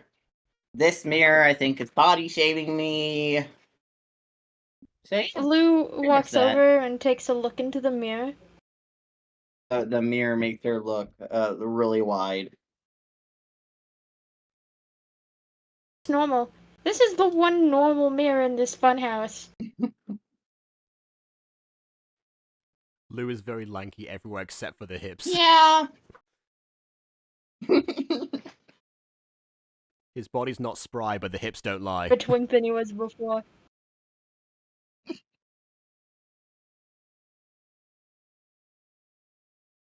One normal mirror in this funhouse. Oh, well. Yeah. But hey, this place is pretty cool. Although, hey Lou, I gotta talk to you about something. I tried mentioning this to teacher a minute ago when I saw her in the hallway, but she doesn't know where Alana is. But Alana was just with us, but she doesn't even know who Alana is. Kind of concerned about that. I mean, I know I didn't really get to talk to Alana much, but like I was trying to be like friends with her. Not that I'm really good at that stuff, but you know. What you happen to But you cut out, Ghosty. What'd you say? Would you happen to know where she ran off to? No. I mean, I'm pretty sure she was in the tent with us during the show, but then I don't know. She just isn't around, and the teacher doesn't even seem to notice or care or anything. I'm kind of concerned about it. To it?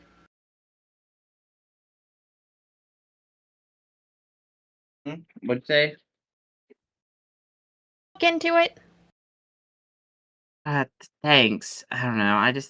I'm really worried because I know Alana's mom's would get rather concerned about her if she, you know, they're really loving. A lot more loving than my parents, unfortunately. Parents don't love each other. It's the fact that they're a little strange.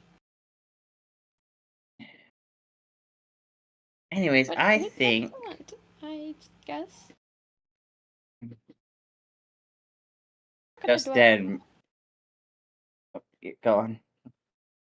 Blue just says, "Wow, that's cool information. I'm not gonna dwell on that. Let's go." Just then, Mrs. Mabel enters. Come on, kids! It's the next show. She motions for you guys to follow her. It's the next 10-minute show. At time and give. If you want us to be at a place at a time, then give us a watch or something. She just kind of said, Well, listen, okay? What's a watch? I mean, I think I know. That seems also, rather advanced. I do just want to make a note here that Jacob called it a little bit ago whenever he made the joke about him noticing that there were names missing. Yeah, no, I wasn't saying anything, but I was like, I'm roll formulating a plan in my head as we speak. So don't you worry. Yeah. Yeah, I was really hoping you guys weren't picking up on that detail because that detail, like, I was explicitly including, like, each time I was just slowly removing a name from the list and being like, oh yeah, I'm just not gonna say anything. Just, you know, there's just a one name missing now. Two names missing. Oh no. Yeah, and suddenly it was like there were definitely What do you more mean? kids That's than how the three. list always was. And that was the breaking point. It was like, wait a minute. Which is also probably a year. Everyone. Everybody, get okay. At the tent, the teenage, the like 16-year-old Gary and 16-year-old Martha are waiting there, are waiting alongside Mrs. Mabel and our three party members. Wait, hold on. Martha suddenly I was just- became 16 when she was walking in with Lou. She was 16 the whole time. So, okay. She's a teenager. Sorry, I was Older thrown off by the teenager. stalk comment. Thought she was way younger as a result. Mhm. Okay, no. Oh, wait, fine. She wasn't a fair child then. Listen, okay, I'm stating these ages just to specify they're older-ish. Yeah, she's not a child. She's just stupid. So, damn. Okay. Anyways, anyways, Mrs. Mabel goes, all right, Gary, Martha, Hubert, Lou, and Orchid. All right, glad to see everyone's here. Definitely Kel was missing. Okay, I'm gonna. Orchid says in her head, because remember, she's actively paying attention to the names now. Yeah. Also paying attention to the names, and he sees that the list is getting progressively smaller, so something must be happening to the other classmates. Time must be more of the essence than I thought. Don't worry. I think I have an idea. And Orchid looks up towards towards her flower crown, and she goes, It was nice seeing this again. I like this face personally. And then takes it, holds it in her hand, and just like psychs herself up, opens her mouth very slowly, making like a disgusted face, and then just goes.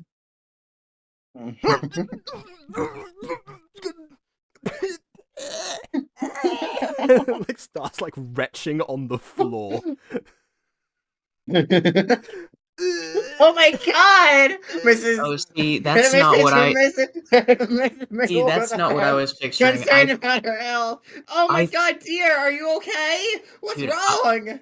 I thought Jacob knew something that we didn't, took off the flower crown, and then like started transforming into like his normal version, and like started tearing like from his own skin, like cocooning from the kid form. Shuffle off all of our No, child stop. accessories and leave them behind, and we grow up again. No. mean- she is clutching her Meanwhile, stomach and she's like. I need him. Like, I meanwhile, need medical Lou attention. is just Oh Oh, Oh no, this is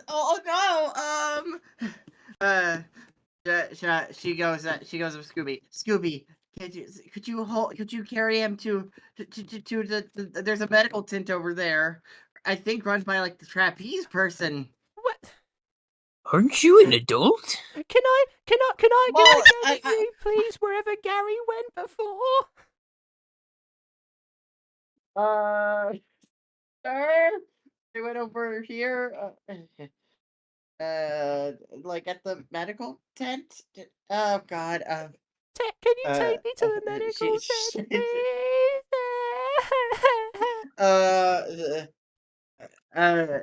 Tara William then steps in there. Hey, I'll take him there. She picks him up. Orchid and stares carries him. daggers at Tara. Hey, well that's it's like why? You're ruining the plan. Anyways. I mean, oh no! I am also ill. I'm going to pass out. But first, gonna gently put the child on the floor. No! Suddenly, I feel a case of the throat. Orchid is doing like the gesture of like shut up, all of you.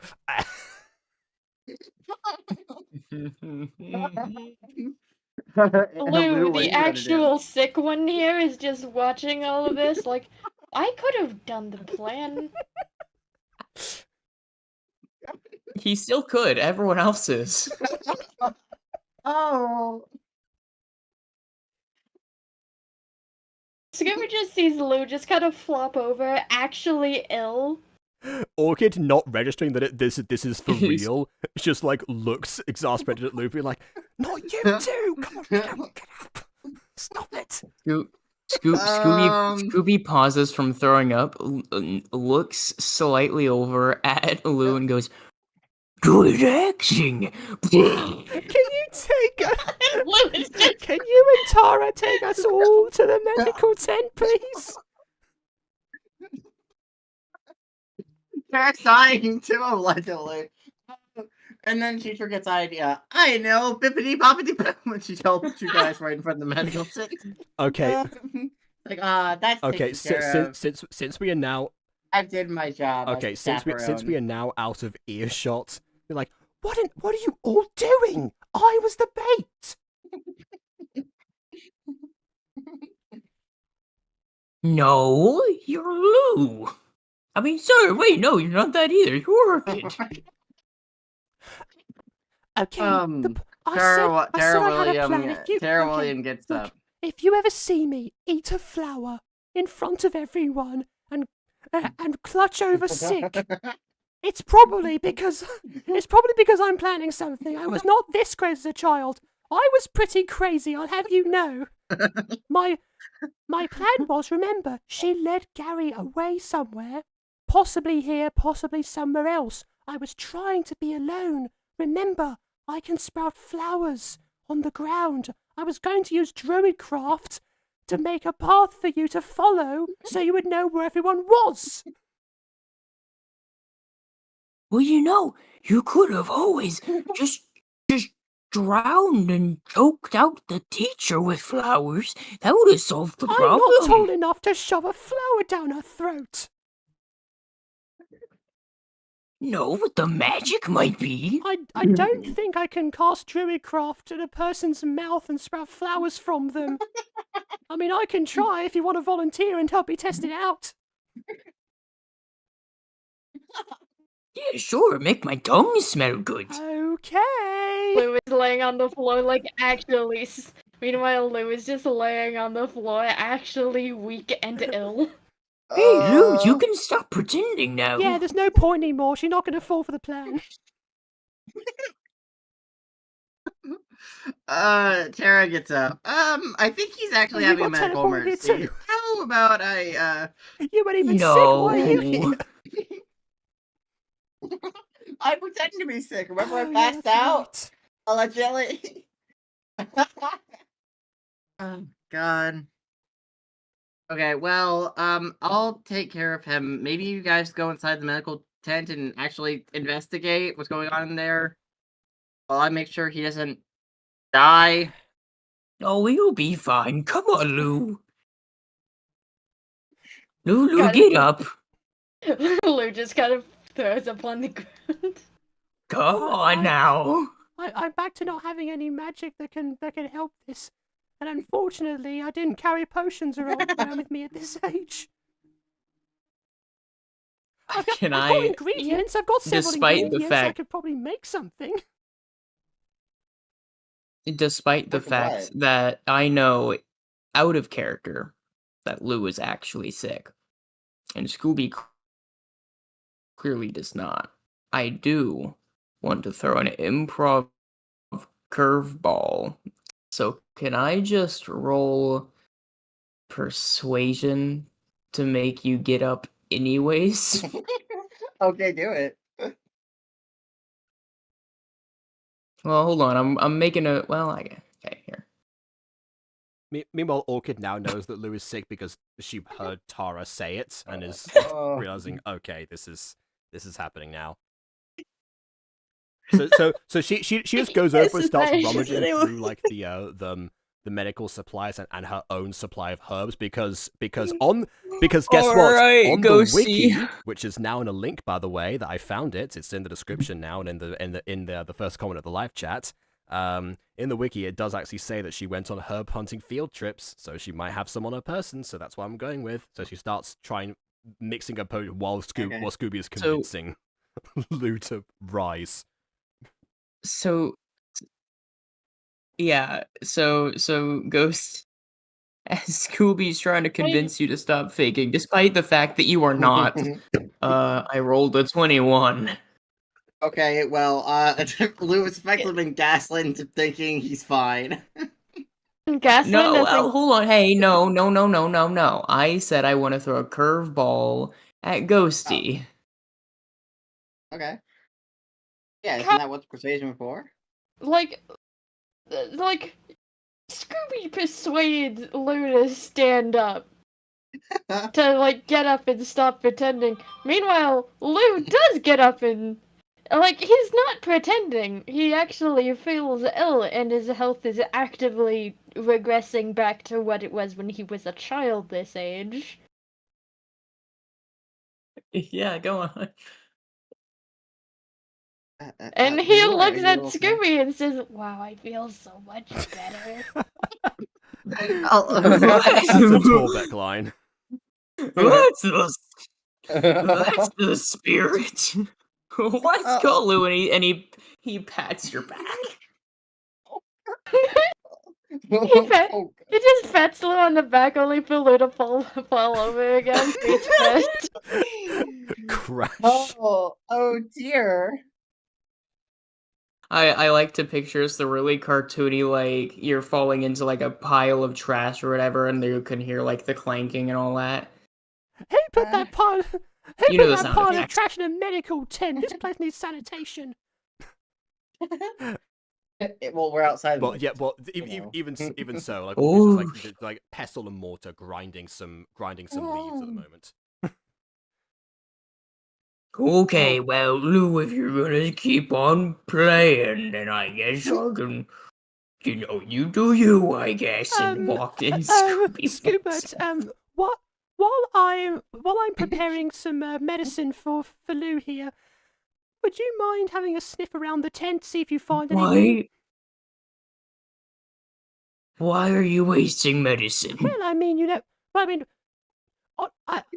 honestly, it might come in handy later. And as Orchid says that, she realizes that there is a vial in this medical cabinet containing some orangey, almost powdery, not actually no, I'm not gonna make a powder. Let's make it resin. It contains orange resin that almost seems to be like bubbling, almost like a lava lamp, but with like air bubbles, basically. And she's realizing, like, Oh. My goodness, that's it. Tara, give me a boost. By the way, I whenever it is time for Scooby to do the investigation inside the tent, I did roll a 23. All right. So. Well, yeah. So Orchid, grabs the vial. Legend of Zelda item find music playing inside of her head.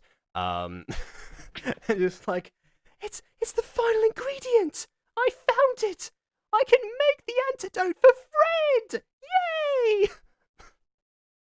Oh. Put that on the Discord soundboard, by the way. I don't. Yeah. Well, that's great. You have the ingredient now, but what about your dying friend? I'm making a simple revitalizing potion for him, so I'm almost done. I just need a couple more things. Let me just make sure. Oh, that's dried up. We'll have to do. Okay, put that in here. A little bit of. Just stands back. Let's see. All right, so let's here's some sort of banana peel. A little bit of orange zest. What? Well, okay. Well, otherwise it tastes like garbage. So I don't think he wants that. It's I don't just kind of stands back up from the ground. I mean, and he's goes laying into in the it. tent. And he looks around the medical tent because everyone who's come in here has gone missing. So he's going to roll investigation. Okay. 13. Well, Lou and Scooby both happen to notice a trap door in the corner of the room, hidden under some papers. Little bit of wormwood here, a little bit of powdered root. That's not very ridiculous. Ugh, disgusting stuff. All right. Oh, cinnamon on the other hand. Good. I'd hate to distract you from your work, but there's a trap door over here. Hold on. I'm almost done. And a drop of essence of moonlight. Suddenly the potion just goes shoom, and then changes color. Right, here you go. This will make you right as rain.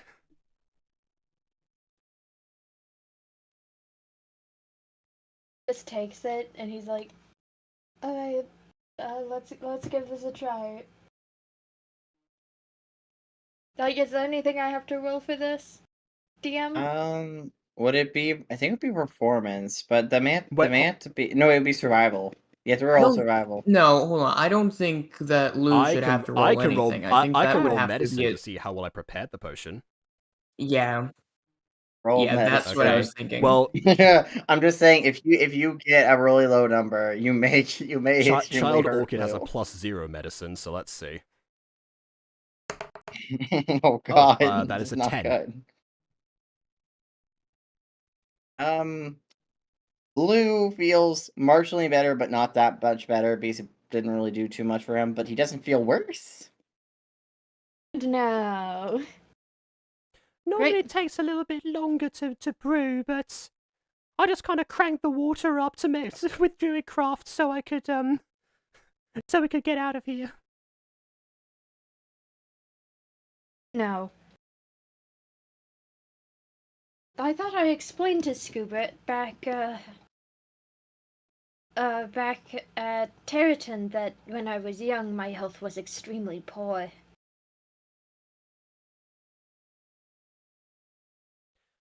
Honestly, even if you hadn't told us, we would have put it together by now.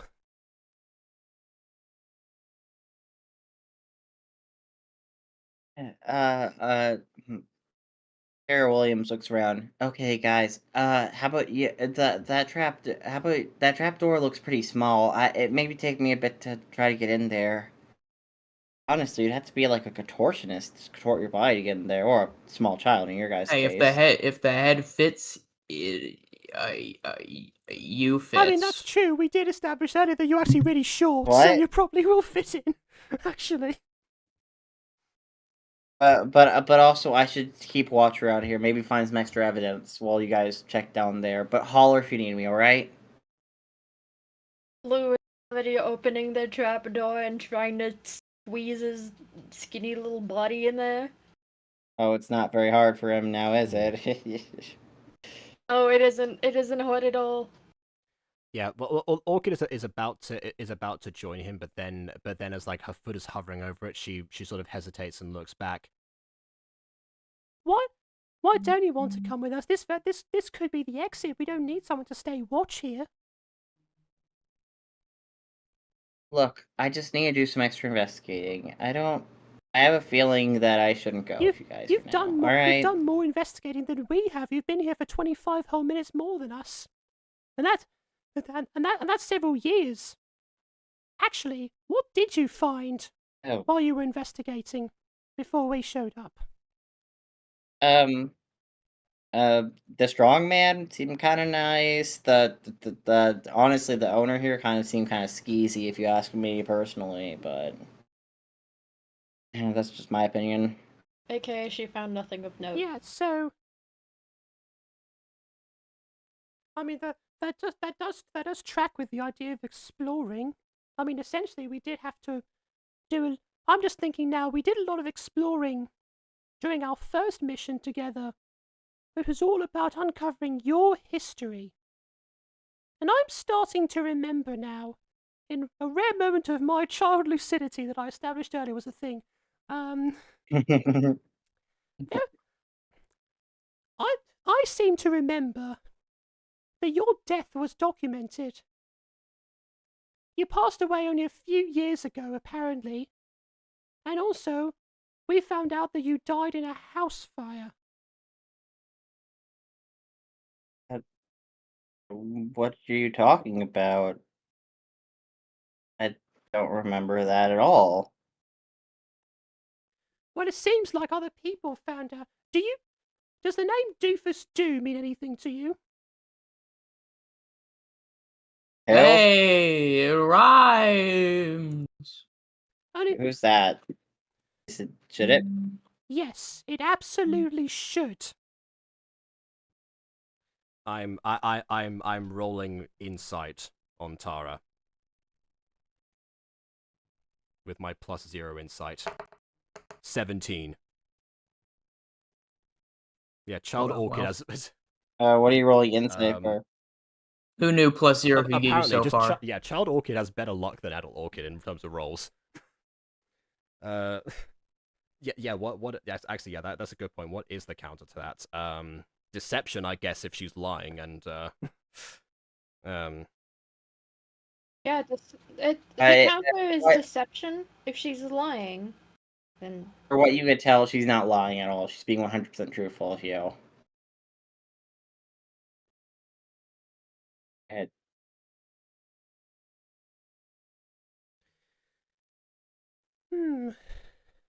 You all right? No, but I guess you know what? Why don't we do this? Why don't I stay up here with you, trying to looking for other things, and these two go along and see if their exploration bears any fruit. All right, yeah. Down the ladder, Scooby and Lou go. They end up finding this little cave area. filled with chains. And it turns out all the missing kids, all the missing teenagers were here.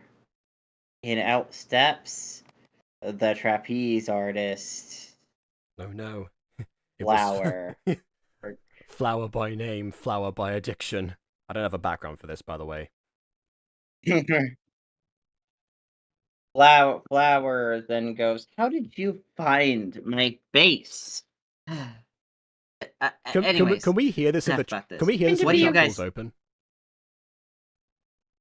No, can't hear this. You decided to stay back. You guys decided to stay back. How their plan was found, and Lou just looks over and says, "I just happen to be of really poor health. Well, Anyway." now you don't. Now, before you Rune. judge me, for my actions, listen, okay? I had to get these teenagers down here with me on the simple fact that I need performers to open my own circus. The owner is awful. He's been underpaying me for years. So, if I get a whole new set of trainees down here, I think it'd be useful. Plus a little bit of memory magic. Just a little trick so no one comes looking for them. Isn't that right? The kids look very sad. And a little kind of mind controlled. And they're a bit quiet. Anyways, you're a bit too sickly to join the circus, but this dog, on the other hand, how do you feel about jumping through rings of fire? Hypothetically. Fire? That sounds pretty sick to me. Well, hey, how about you join the circus over here? She extends her hand. Well, hot dog, if fire's involved. And he goes right on over to shake that hand. Won't you shake a Alright. poor sinner's I didn't even have hand? to. Exactly what I was picturing. I didn't even have to mind. I don't even have to mind control this one. I mean, I guess you're sick. Maybe I can have like a special like exhibit where it's like the world's sickest boy. Oh my god. I don't know. I feel like they're sicker boys. I don't know. Maybe you could be like a good stagehand. It's like trying to decide like, oh, who's the world's ugliest dog? Well, remember, circuses around this time would have freak shows. Oh god. Like, we're thinking back to the origins of the circus. Okay, anyways, well, not to... quite the origins, that's Romans. And the almost origins of the circus. Back to the scene. Is not disappointed in Scooby. In fact, he isn't shocked at all. He's just... He's seen it before. Yeah. Scoobit. Why? Why? I just told you why. No, it's like Lou is talking to Scooby. Oh. I was like... So why not? There's fire. All that matters to you? No, of course not. It's just that not every day. You can jump through a couple hoops of flame.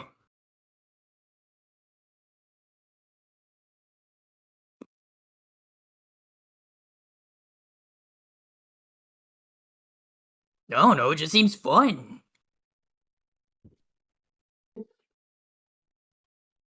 Not disappointed in Scooby. Disappointed in the circumstances around everything that's happening.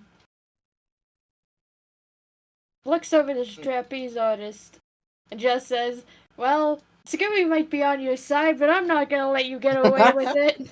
I'm picturing. I'm picturing Neville Longbottom in the scene, like in the Philosopher's Stone, where it goes, "I won't let you.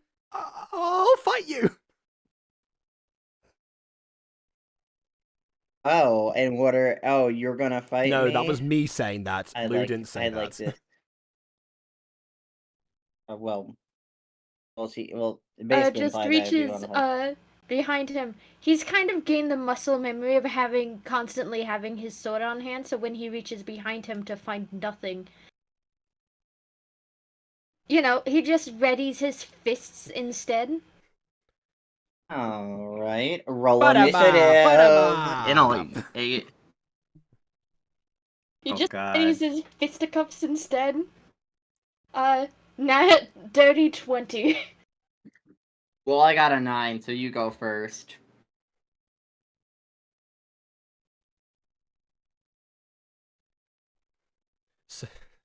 His sword on. He's kind of not at a loss for things to do. After all, he does have his fisticuffs. And he goes ahead and he throws a punch. Okay. Have that one. 11. Are we? By the way, are we? Oh, all it does initiative? hit. It does. Well, you haven't joined combat, assumably. No, I didn't ask you to roll initiative. Well, I mean, I'm literally right Yes, but here. yes, like... but you were convinced by her plea. You like the cut of her jib. So would you then retaliate for the sake of Lou, or in Scooby's delusional fire-fueled state would he ignore what's happening and let events play out? That's up to you. Yeah, I guess that's fair. I guess he would ignore it. I shouldn't have said anything.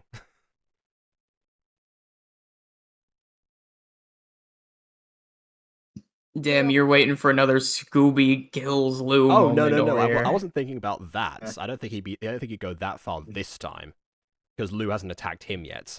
Pretty sure it was retaliation last time. Yeah, so it was, yeah. I'll just put you to the side over here by the rocks, because I found a background finally. Okay, how much damage do you do? But you do hit past my armor class being 10. Scooby's gonna sit like a good little boy, by the way. Exactly what he did in the last combat. Next to all the brainwashed teenagers.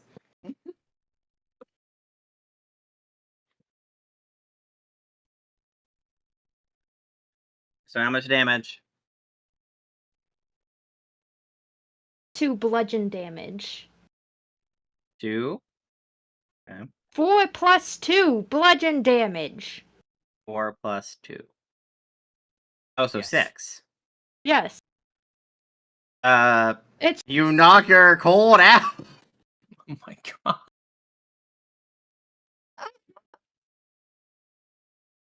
just done the weakest punch he possibly could. Looks at this lady.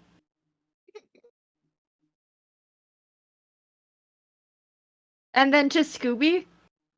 You know, suddenly the whole military thing makes a lot more sense. You had this kind of strength as a kid. Hell yeah!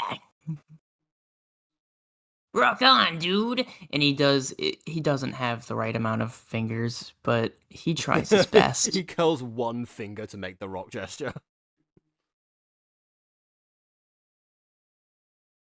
Just then, with Flower on the floor, her body suddenly fades from existence, and it transforms to a door in front of you that did you opens. tell me that Flower only had leading like to 5 or 6 HP? She had 6 HP. Yeah. That's even less than lose 13. Yeah, listen. I made her weak, extra weak, just in case, because it was only going against Lou, and then I made her 2 weak. But Okay, so she there's fell a like world where I paper. could- She fell like paper. Anyways, so a door now appears, opening up, reflecting to the door outside the Fountain of Youth that you can see just in. Upstairs, all of a sudden, Tara Williams' eyes glow, and she ends up running to a trapdoor down there, looking at the Fountain of Youth. Okay, if Orchid can react quick enough, she's going to try and grab onto her as she's leaving. Like somebody trying to stop like a really fast athlete from from running away. I don't know what to roll acrobatics. That is a 9. But you cannot stop her. The DC there was all right. 10. Well, instead, her hand slips away, and because of the momentum, she just like tumbles down the stairs. God, okay. She turns towards Orchid, helping her up. Oh my God, dear, I'm so sorry, but she looks at the portal with a sad expression and looking down at her hand.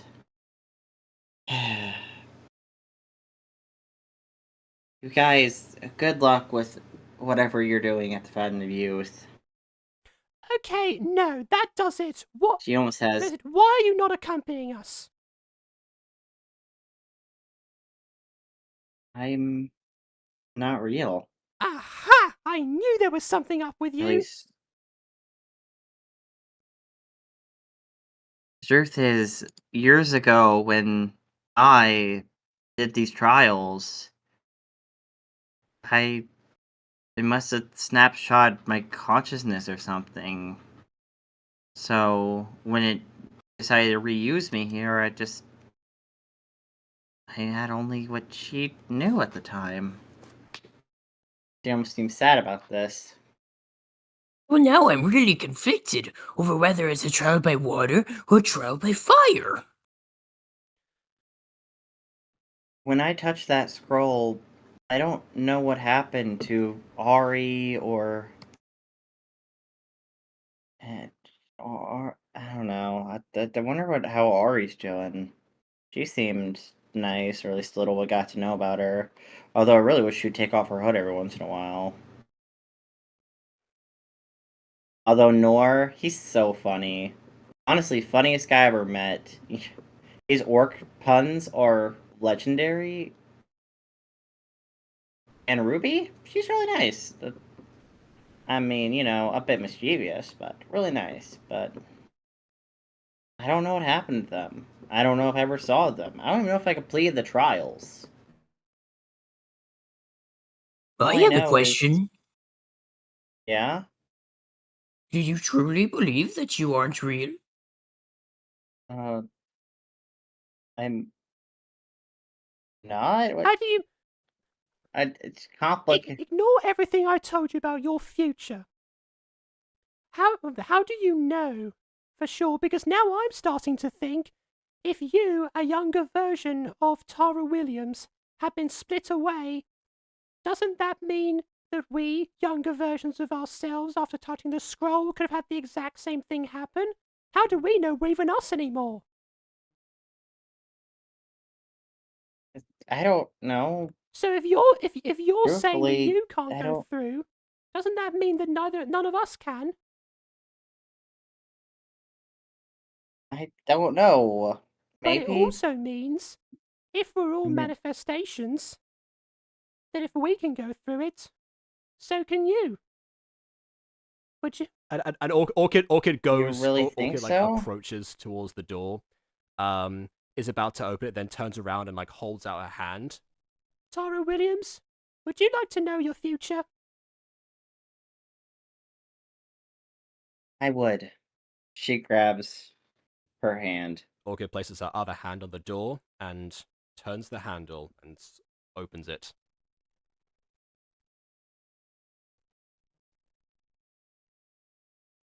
A white flash occurs. End of episode. Dun dun I'm dun. getting dizzy.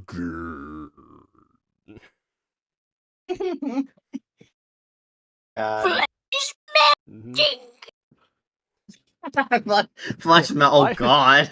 Makes it I horrifying. swear I didn't avoid the combat on purpose. I was genuinely suspicious of Tara and wanted to stay. I know! You avoided it. I'm like, okay, I guess we're avoiding it. You're sure I'm It's like, Somehow okay, I it won't keeps stop you. happening. Just as well, Child Orchid has 9 HP. That was fun to get to use my original character God. sheet for once.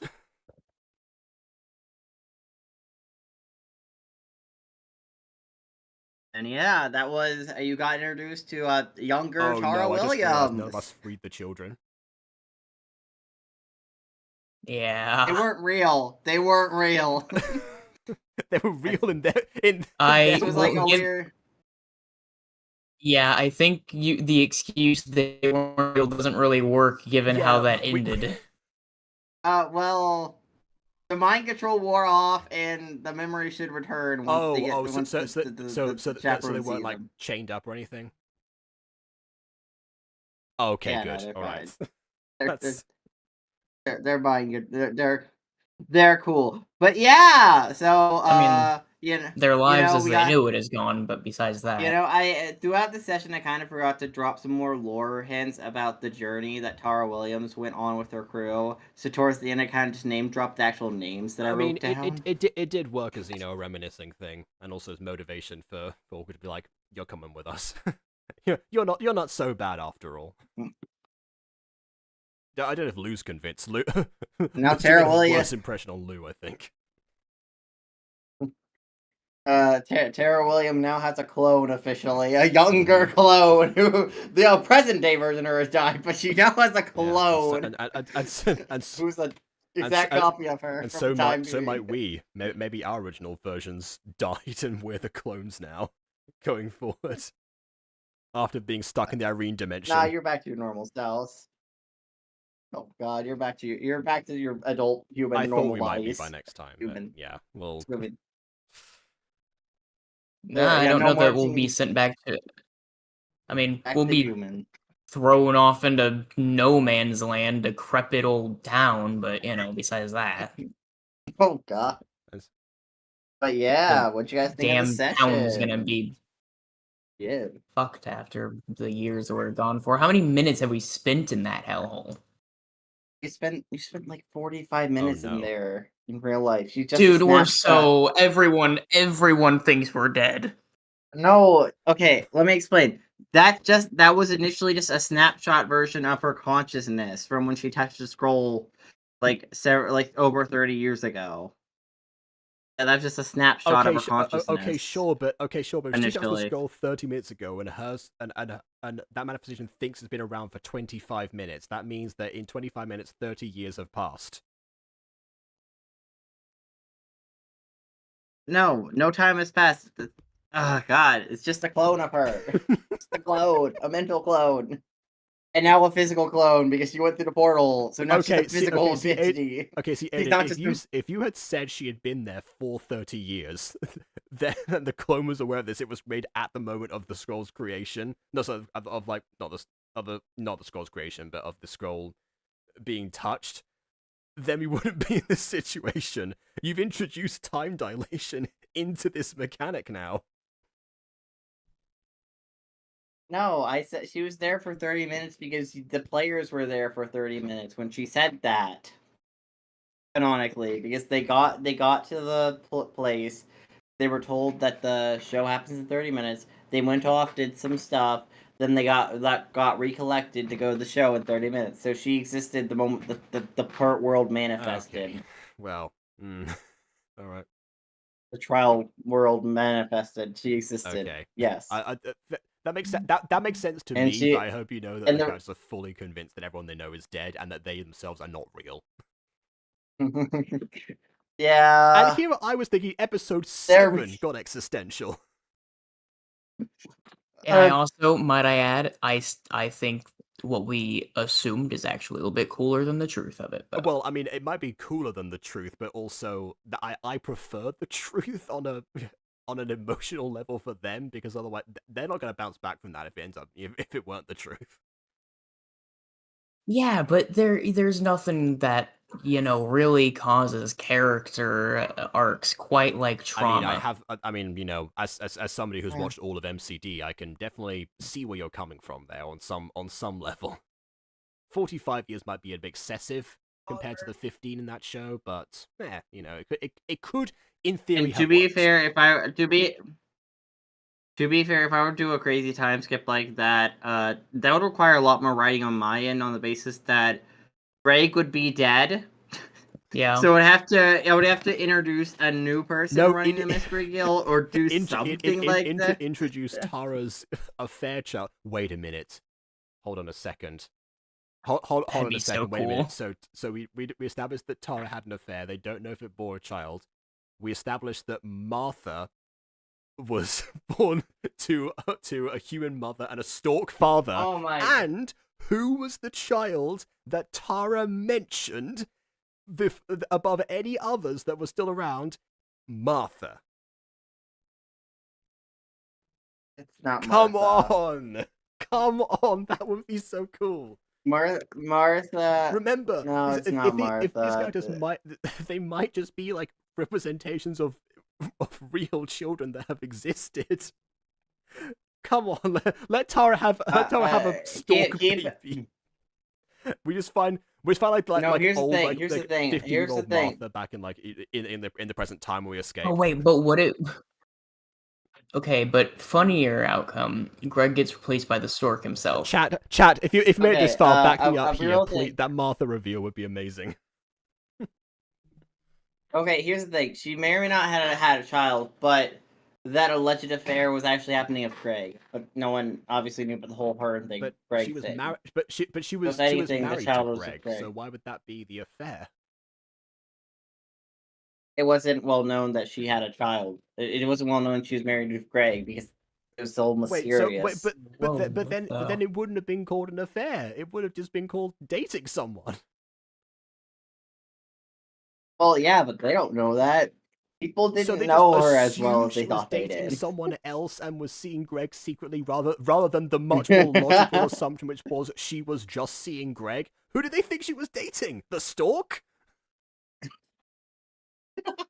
Maybe, but there may or not be a child, and that may or may not be already decided that we haven't been revealed yet. Anyways, leave a like or dislike because your opinion matters. And subscribe if you've not done so already. Until next time, farewell. Outro. This one is. Let's let those means of liking or disliking and leaving your comments on what you think of the Martha reveal. Toodle We'll see you all soon enough in another Butter Bunch video.